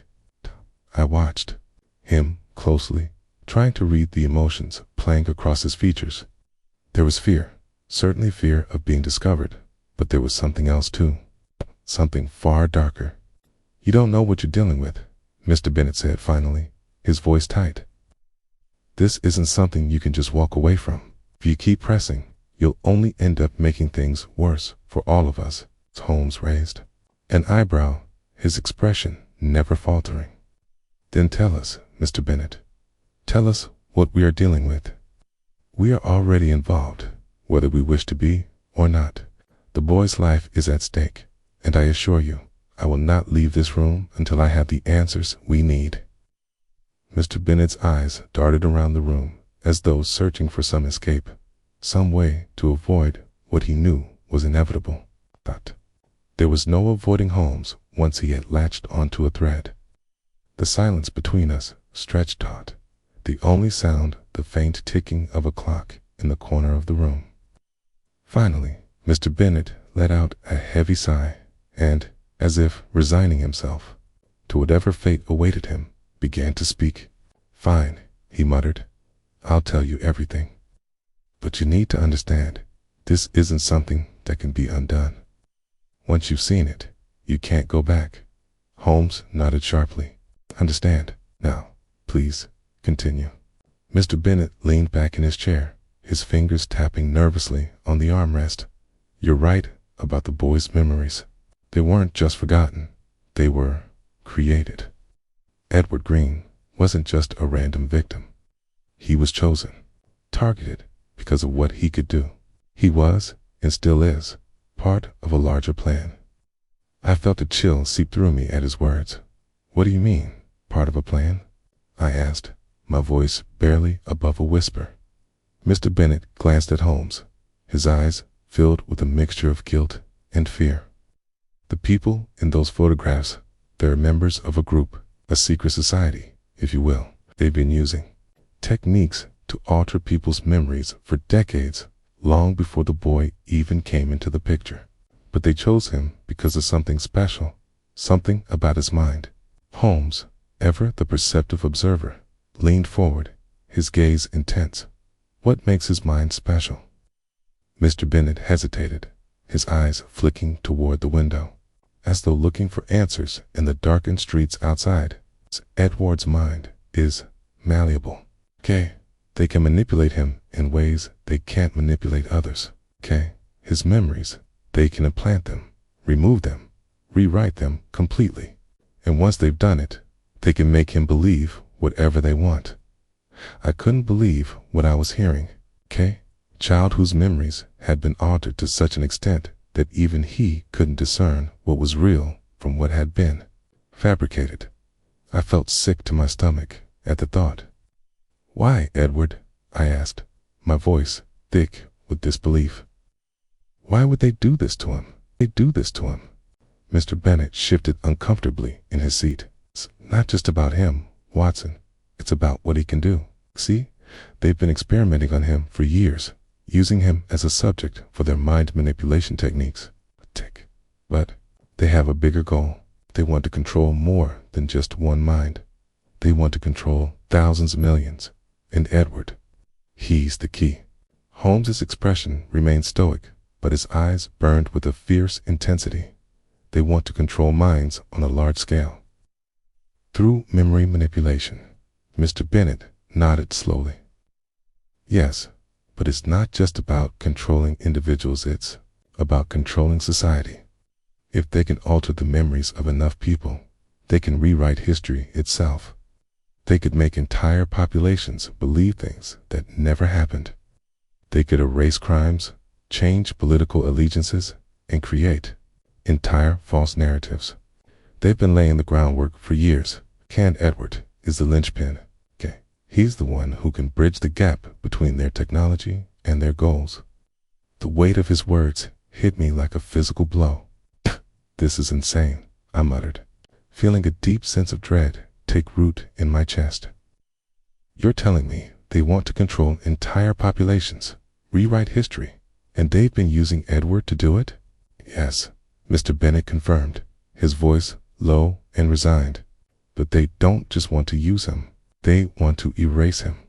Once they've used him as their test subject, once they've learned everything they need to know, they'll dispose of him. He's expendable to them." Holmes's jaw tightened as he stood, his posture rigid with resolve. "Then we must stop them, Watson. This cannot continue. No one, not even a child, should be subjected to this kind of manipulation. We need to find the others involved, expose them, and ensure this operation is brought to an end before it's too late." I stood as well, my mind racing. The scale of what we were up against was beyond anything I had imagined. We had been chasing shadows, yes, but now those shadows were taking shape, dark and dangerous, threatening to engulf everything we held dear. "Where are the others?" I asked urgently. "Where can we find them?" Mr. Bennet looked at Holmes, his expression pained. "I don't know where they are now, but I know one thing: they will be watching. They've been watching Edward for years, and they'll come for him again. You don't have much time." Holmes's eyes met mine, and for a brief moment I saw something in them I hadn't before, flicker of fear. But it was quickly masked by the same determination that had always defined him. "We'll make time," Holmes said firmly. "We'll find the answers we need. No one is safe while this conspiracy remains in the shadows." As we left Mr. Bennet's home, the weight of the truth settled heavily upon us. We were no longer just investigating a strange case. We were entangled in something far more dangerous. And the clock was ticking. Section 10. The Heart of the Tea. Conspiracy. The streets of London were bathed in a peculiar, almost suffocating fog as Holmes and I made our way back to Baker Street. The city, usually alive with noise and movement, felt strangely still in the early hours of the morning. It was as though the entire world had paused, holding its breath, waiting for something to break the silence. And yet, in the back of my mind, I could hear the ticking of the clock time slipping away as we moved ever closer to the center of the storm. Mr. Bennet's words still echoed in my ears. The idea that Edward Green, a boy whose memories had been manipulated by a powerful and shadowy organization, was merely a piece in a much larger puzzle, sent chills down my spine. What kind of people could orchestrate such a thing? What kind of people would use a child to achieve their own aims? These questions burned in my mind, but the answers remained just out of reach. Holmes, however, was unperturbed. As always, he seemed to have already moved past the revelations of the night, his mind working at a pace I struggled to follow. It was clear that we were on the brink of something far more dangerous than I had ever anticipated. This was no ordinary conspiracy, no simple case of manipulation. We were dealing with an operation so vast and insidious that it threatened to rewrite the very fabric of society itself. We arrived at Baker Street, and, as we stepped inside, the familiar warmth of the sitting room seemed to offer some comfort. Mrs. Hudson, ever perceptive, greeted us with her usual kindness, but quickly noted the tension that had settled between us. "Something's happened, hasn't it, gentlemen?" she asked, her gaze flicking between Holmes and me. Holmes didn't respond immediately, but I could see the gears in his mind turning. Kay walked past her toward the fireplace and paused, his back to us as he stared into the dancing flames. "We've learned much, Mrs. Hudson," Holmes said at last, his voice steady but filled with an unmistakable edge. "But there is still much we do not know. Down, and the clock is ticking." I stood silently, watching Holmes as he fell into his familiar routine, assessing the situation, formulating a plan. His face was a mask of calm determination, but I could sense the depth of the storm brewing within him. So we were nearing the heart of this conspiracy, and I knew that every move we made from here on out would carry consequences far greater than any of us could predict. "We need to act quickly, Watson," Holmes continued, turning to face me. "Mr. Bennet was right about one thing. They've been watching Edward for years. And now that we've discovered the extent of their operation, we must move swiftly, before they can react." "I agree," I said, my voice heavy with the weight of what we were up against. "Okay, but where do we go from here, Holmes? What's our next step?" Holmes didn't answer immediately. He walked over to the desk where a collection of maps, notes, and photographs lay scattered across the surface. His eyes flicked over the papers with rapid precision, his fingers tracing the lines of text as if looking for some hidden connection, some key to unraveling the mystery. "We need to find out where they're hiding," Holmes muttered to himself. "They've been using Edward as a pawn for too long, but they've grown complacent. They won't expect us to move so quickly." "Okay." I stepped forward, my eyes narrowing. "But where do we start, Holmes?" "Mr. Bennet said the people involved in this are scattered, operating in the shadows.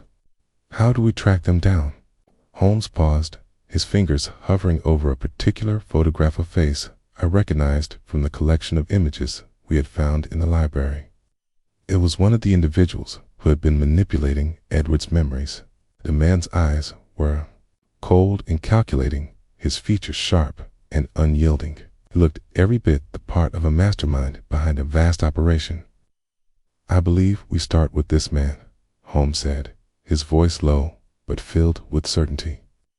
"He is the key to unlocking the rest of the conspiracy. He has connections to the others in the photographs, and I have no doubt that he is orchestrating the manipulation of Edward's memories from the shadows." I nodded, my mind already racing with the possibilities. "How do we find him?" Holmes looked up, his eyes gleaming with a mix of excitement and focus. "We will follow the trail. Places mentioned in the book, the addresses Mr. Bennet alluded to, these are the places where they operate. We must visit each one systematically, uncovering the links between these individuals and the larger organization they belong to. I hesitated for a moment, the weight of our next steps settling heavily upon me. Holmes, do you truly believe we can stop them? They have the power to manipulate memories on such a scale. What hope do we have of defeating them? Holmes' gaze softened, though his determination remained unwavering. We will stop them, Watson. We must.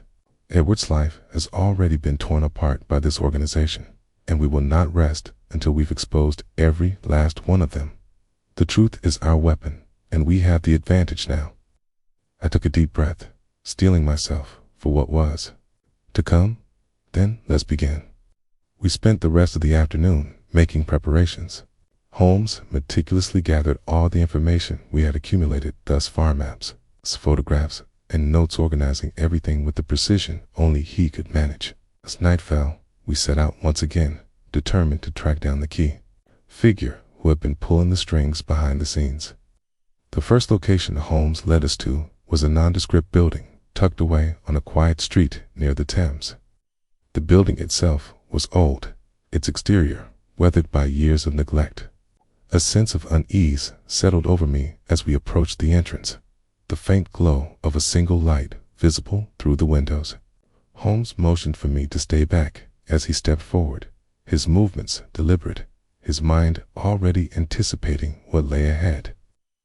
We waited in the shadows for a few moments before Holmes, ever vigilant, knocked twice on the door. The sound echoed through the empty street, sending a shiver down my spine. There was no answer at first, and for a moment I wondered if we had been mistaken in our search. But then the door creaked open, and a figure appeared in the doorway, a tall man with a stern expression, his face partially obscured by the shadow of the doorframe. He looked at Holmes with a mix of suspicion and wariness. "Yes?" the man asked, his voice deep and cautious. Holmes's eyes remained calm, unwavering. "We are here to speak with you about a matter of great importance," he said, his voice steady but commanding. "You are involved in a much larger operation than you realize, and we need answers." The man's eyes flickered with recognition, though he said nothing. Instead, he stepped aside, opening the door fully, allowing us entry. As we stepped inside, the weight of the moment hit me. We were no longer just investigating a strange case. We were now face to face with the heart of the conspiracy. The answers we sought, the truth we had been chasing for weeks, were finally within our grasp. Holmes turned to me briefly, his expression unreadable, and I understood. The game was no longer just a pursuit of knowledge. It had become a fight for Edward's future and for the very soul of London itself. The stakes had never been higher. Section 11. The game unfolds. The interior of the building was nothing like I had expected. At first glance, it seemed like a decayed and forgotten place, much like the ones we had visited before. Yet, as I stepped inside, the faint smell of stale air mingled with something more mechanical, most clinical. The walls were lined with strange, unfamiliar instruments, some of which I had never seen before, their purposes unclear. The low hum of machinery reverberated through the room, adding to the unsettling feeling that permeated the air. Holmes didn't hesitate as he strode into the room, his eyes scanning the surroundings with the kind of focus I had come to recognize as his method of establishing control. His every step was measured, deliberate, as though he was not just surveying a physical space, but a psychological one too. I followed closely behind, my mind racing with questions and possibilities. Man, who had opened the door tall, with a hard-set jaw and an air of quiet authority, did not speak as we entered.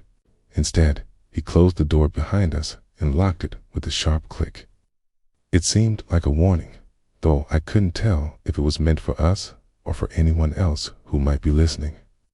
"We need answers," Holmes said, his voice calm but commanding, "and you're going to provide them." The man's lips tightened into a thin line, and for a moment he said nothing. Then, Slowly, he stepped forward, his face impassive. "You think you understand what you're dealing with?" he said, his voice low and clipped. "But you're wrong. No one can ever truly understand what we're doing here. It's bigger than you, bigger than anything you've seen. And once you've seen it once, you know the truth. You can't walk away."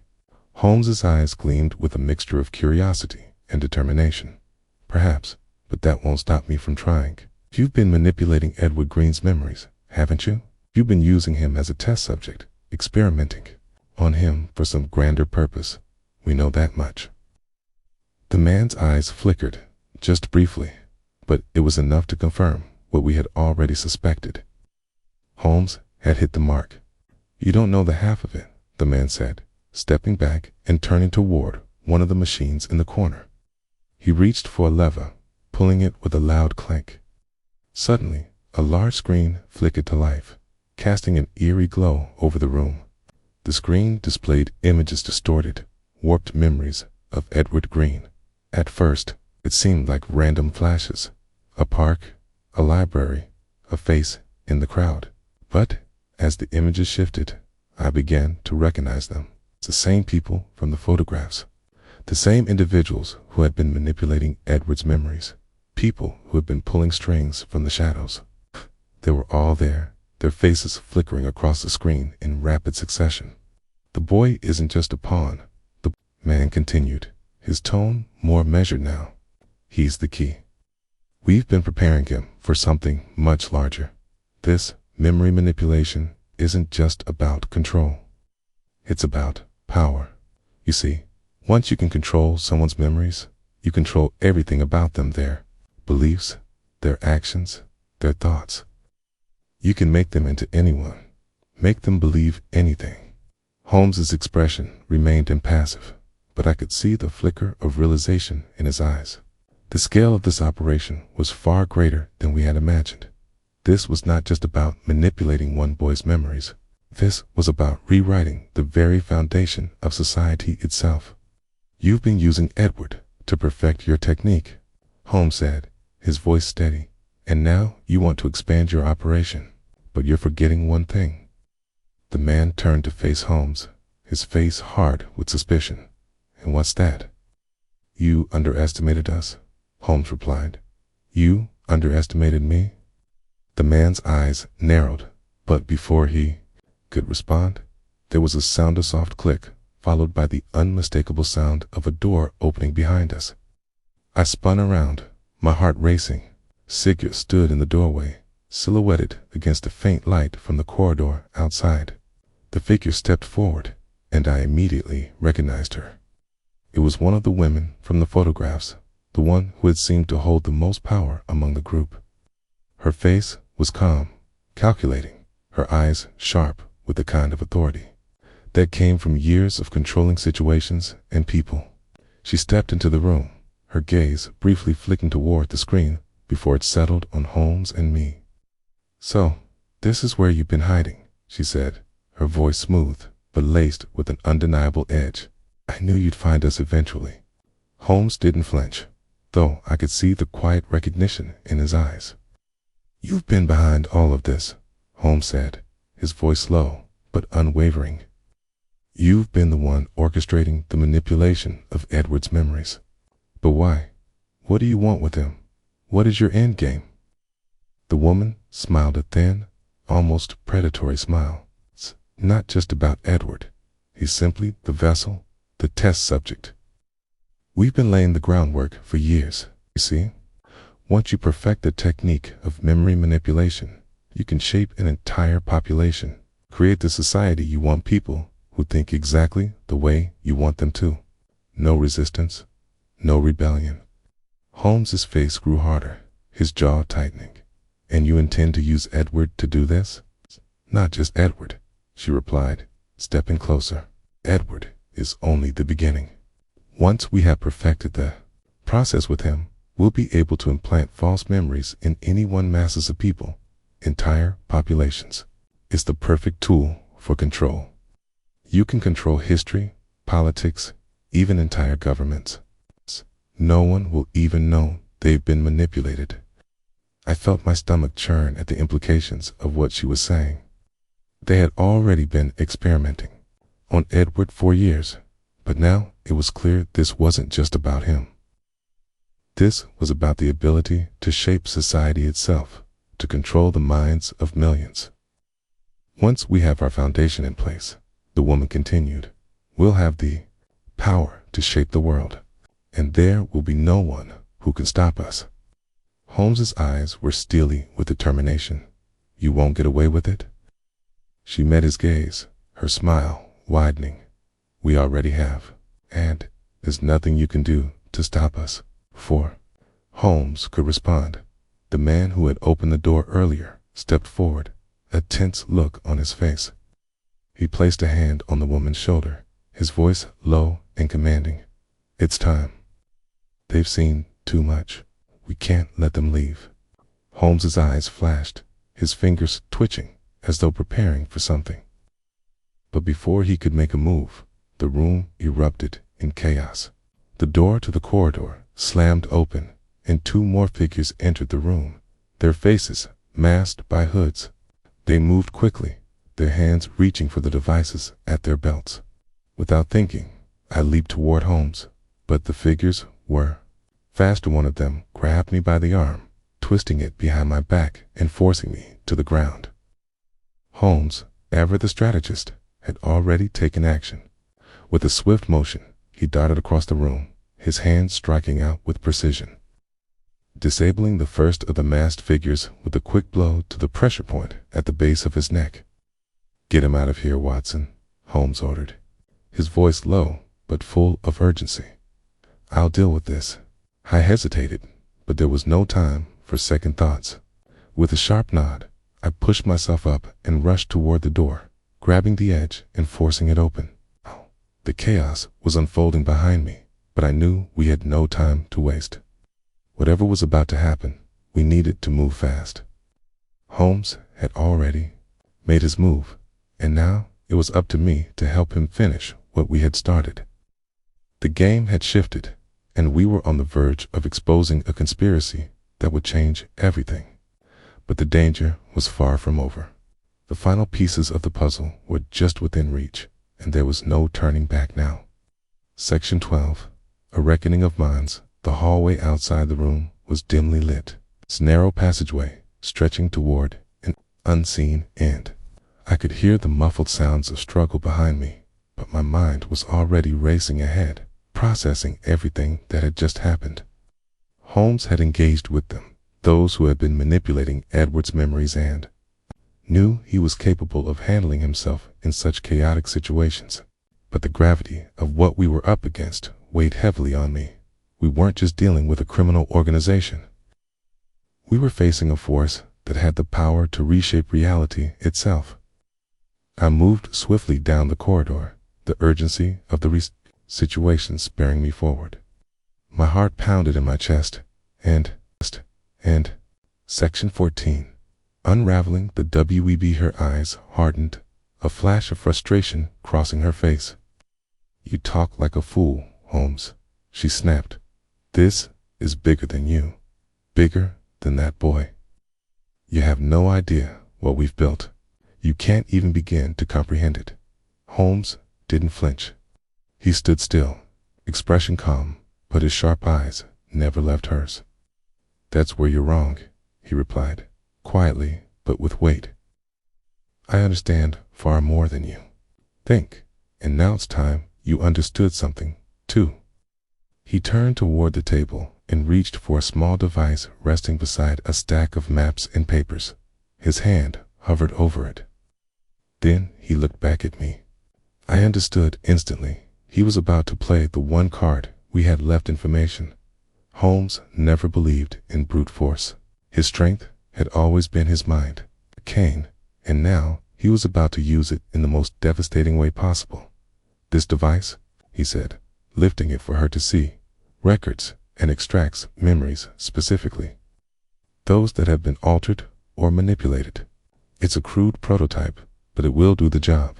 I'm going to use it to pull the truth out of you, your network, your plan, every detail. She blinked, just once, but quickly regained her composure. "You really think that will work?" she scoffed. "You think this little toy can stop us?" "Not a toy," Holmes replied coldly.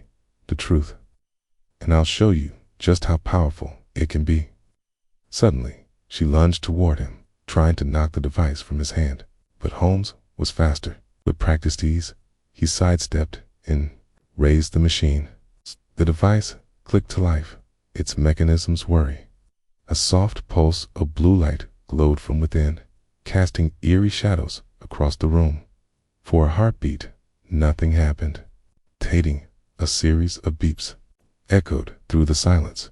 She flinched, but Holmes stayed calm. "This will extract the memories you've been hiding," he said. "I suggest you make this easier on yourself." She stepped back, her lips curling into a wicked smile. "You have no idea what you're doing, Holmes. This won't just give you answers. It will take everything. It will shatter the very fabric of your reality."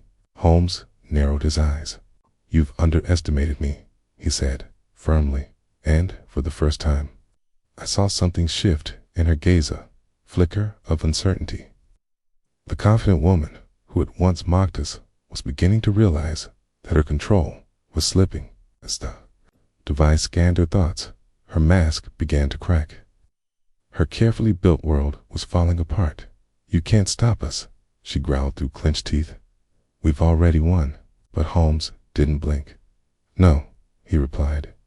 "You've already lost. You just don't know it yet." The machine beeped again.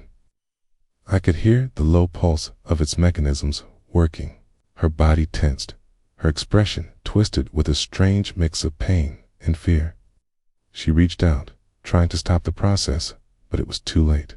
The machine was already doing its work, and the truth was pouring out. "This isn't about Edward anymore," I thought, my heart pounding. "This is about everything, about the future."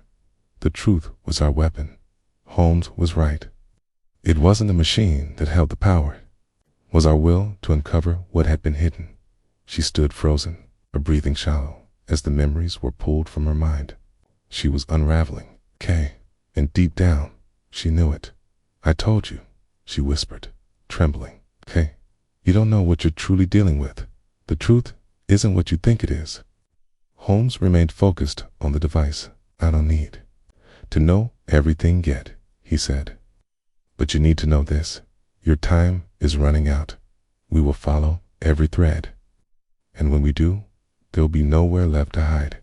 Her voice rose again, desperate now. "Cute think exposing us will fix things.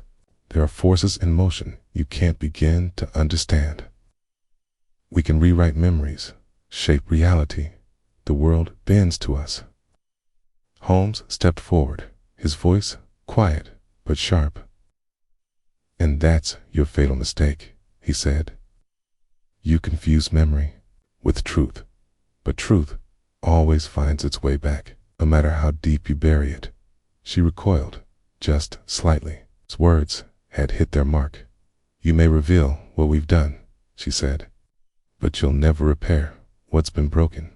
People will never trust their own minds again." "Maybe not," Holmes admitted. "But the people you've manipulated, Edward, the others, they're stronger than you think. You can steal memories, but not identity, not resilience. We'll fight back, and they will remember." Her expression shifted, again uncertainty, bleeding into disbelief. The machine's final beeps echoed. She stumbled backward, clutching the edge of the table for balance. Then silence. The device stopped. The screen went black dot. Holmes turned to me, his voice calm, almost gentle. "It's over." I looked at her. Her face was pale, her body trembling. The proud, defiant woman we had confronted was gone. What remained was someone who had just realized she had lost. But even as the truth began to take form, one thing was clear. This wasn't the end. This was only the beginning. "You've lost," I said, though my voice lacked the triumph I might have expected. This had never been about winning or losing. It was about something much larger, something far more dangerous. Yeah. And now, the truth was out, but it had come at a cost. Holmes turned back to the woman, his expression unyielding. You've exposed everything. Your network, your plans, your manipulation. It's all there. You can't hide from the truth anymore. And now, we'll make sure the world knows what you've done. For a moment, she didn't respond. But then, with a deep sigh, she straightened, as though summoning whatever strength she had left. You think you've won, but you're mistaken. There are others. You've barely scratched the surface. What you've uncovered here, it's only the beginning. There's far more at play than you could ever imagine. Holmes's gaze hardened, his voice cold. And that's why we'll keep going. We'll keep exposing you, exposing everything, until there's nothing left to hide behind. She smirked, but the expression seemed more like a mask than anything else. We'll see, Holmes. We'll see just how far your so-called truth can take you. With those final words, the woman turned away, her shoulders stiff, her figure retreating into the shadows of the room. Holmes watched her go, his eyes calculating, but his focus never wavering. He's already thinking several steps ahead, preparing for what came next. I took a deep breath, my mind still grappling with the enormity of everything we had uncovered. The conspiracy, the manipulation, the scope of it all. It was more than I had ever anticipated. But the real question now was, what came next? What would we do with the truth we had uncovered? Holmes turned toward the door, his steps resolute, his expression unwavering. We've won the first battle, Watson.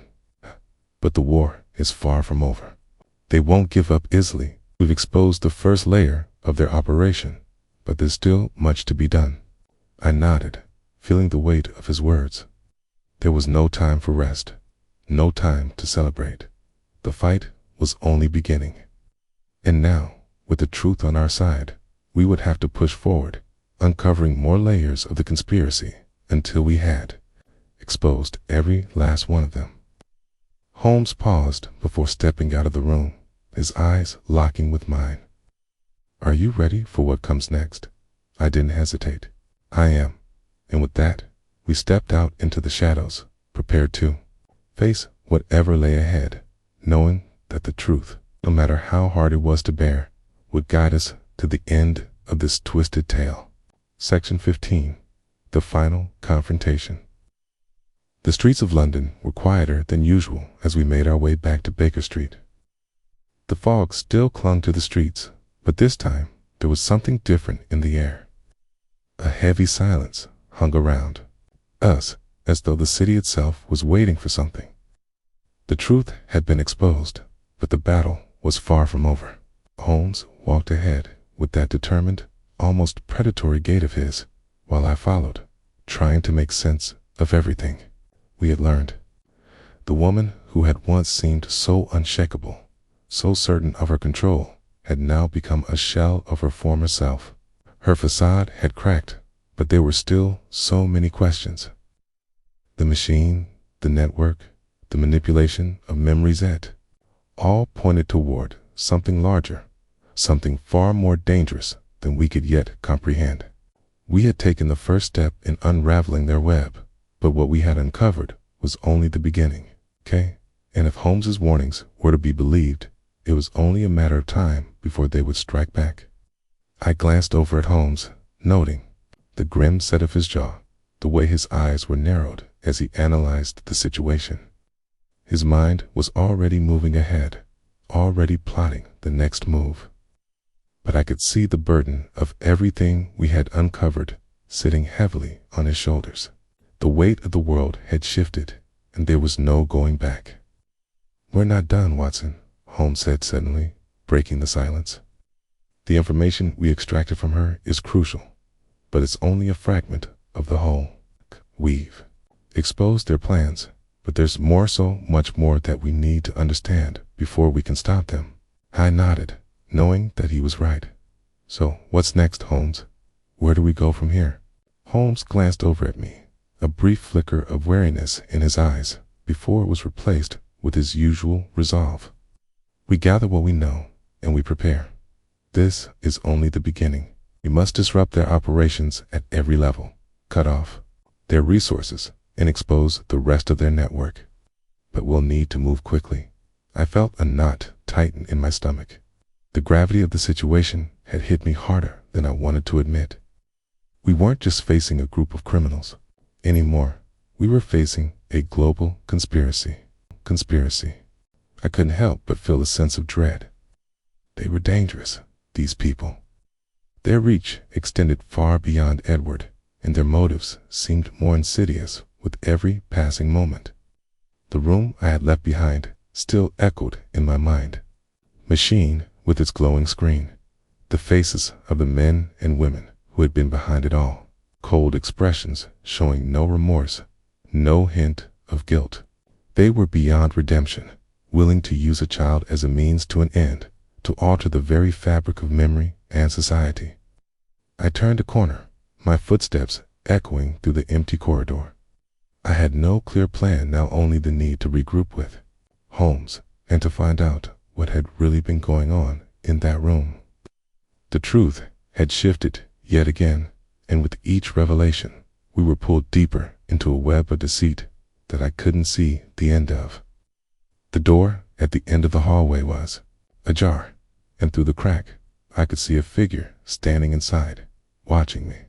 It was the woman, the one who had been so calm earlier. It's the one who had looked at Holmes and me with that self-assured smile, knowing that she held all the cards. Her name escaped me for the moment, but I knew she was central to the operation. Her presence in that room had been a clear signal that they were not simply criminals. They were organized, calculating, and every move they made was part of something larger. I approached the door cautiously, trying to make out her figure in the low light. She stood motionless, as though waiting for something, or perhaps for someone. I could sense the tension in the air, thick and palpable. I hesitated for a moment before stepping forward, pushing the door open fully. Her eyes locked with mine as I entered the room. She didn't look surprised, nor did she show any sign of alarm. It was as though she had expected me to follow. She was standing next to a table covered with files and documents, most of which I could not make out from the doorway. But the one thing that caught my attention was the large map on the wall behind her, dotted with red pins and lines that seemed to connect various locations across London.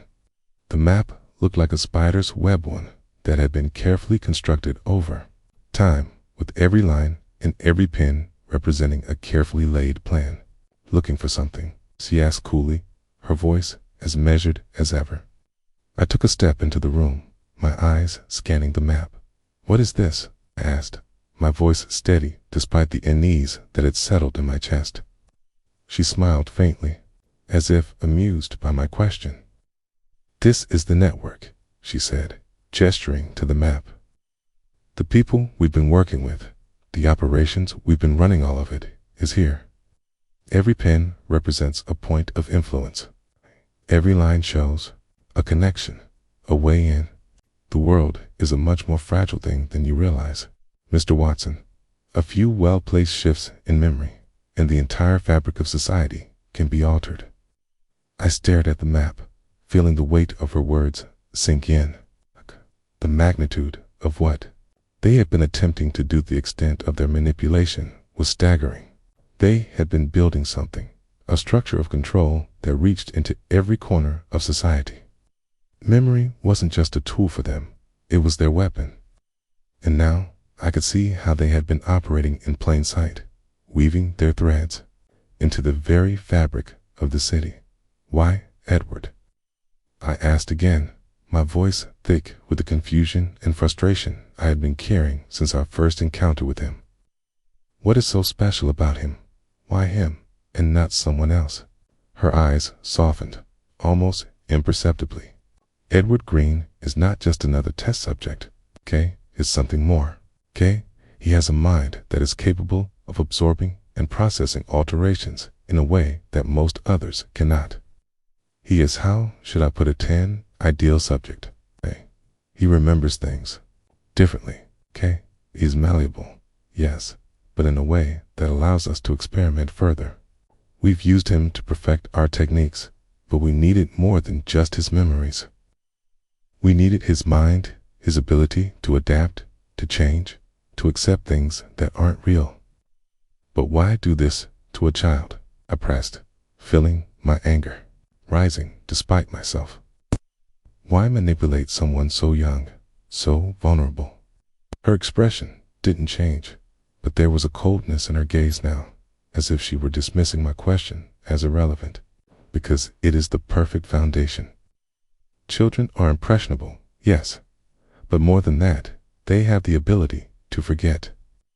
Their minds are more flexible. And once we have shaped them once, we have removed what we want, replaced it with what we desire, they become perfect pawns. I could feel the bile rise in my throat at her words. The thought that a child could be used as a tool, as a vessel for such horrific manipulation, was beyond comprehension. And yet, the coldness with which she spoke of it, like it was nothing more than an experiment, made it all the more terrifying. You've been manipulating not just Edward, I said slowly, my voice tight with the weight of my realization. You've been manipulating countless people, a network, it's everywhere. She didn't answer right away, instead turning to face the table once more, her hands gently brushing across the papers as if they were nothing more than trivial documents. Not just people, she said softly. We've been manipulating entire systems, governments, corporations, even entire histories. You see, once you can alter the memories of a population, you can alter everything. History becomes whatever you want it to be. I was struck by the enormity of her words. This wasn't just a conspiracy, it was an entire vision for the future. One built on control and deception, shaping reality itself to fit their desires. Edward Green had been the first step, the beginning of something far larger and more insidious. I looked back at the map, my mind racing. And now you intend to expand this, don't you, Kay? I asked, more to myself than to her. You're not just manipulating Edward anymore, Kay? You're going after the rest of London, the world. The smile returned, this time with a hint of satisfaction. That's the plan. I felt a wave of nausea sweep over me, the full weight of what we were up against settling heavily on my shoulders. This wasn't just about one boy's memories. This was about reshaping everything, the truth, the past, the very foundation of society. Before I could respond, the door behind me creaked open, and Holmes entered the room, his face grim. He looked at me briefly before turning to face the woman. You're too late, she said, her tone almost sympathetic. You can't stop what's already in motion. Holmes's lips curled into a thin smile. We'll see about that. As he stepped forward, his presence seemed to fill the room. This was the moment I realized, the moment where everything would either fall into place or unravel completely. The game was no longer just about Edward. It was about everything they had built and everything we had yet to uncover. Holmes was right. The truth was our weapon, and we weren't finished yet. Section 13. The breaking point, the tension in the room was palpable, thickening with each passing moment as Holmes stepped forward. His gaze unwavering, his movements deliberate. The woman still standing near the table, poised and confident, looked at him with a knowing, almost amused expression. It was clear that she had expected Holmes to follow us here, to confront her, just as she had expected us to piece together their operation over time. You're confident, Holmes, she said, her voice steady, laced with a mixture of derision and approval.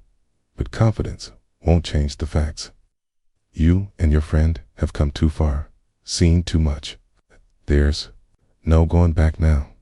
The foundations have already been laid, and the world will move forward according to our design, not yours. Holmes did not falter, though his eyes glimmered with something sharper than just resolve. It's not too late to stop this, to prevent you from fulfilling whatever grotesque vision you've conceived. You may have planned for every contingency, but you've underestimated something fundamental. She raised an eyebrow, intrigued, despite herself. Okay, what, precisely? Have we underestimated the human will?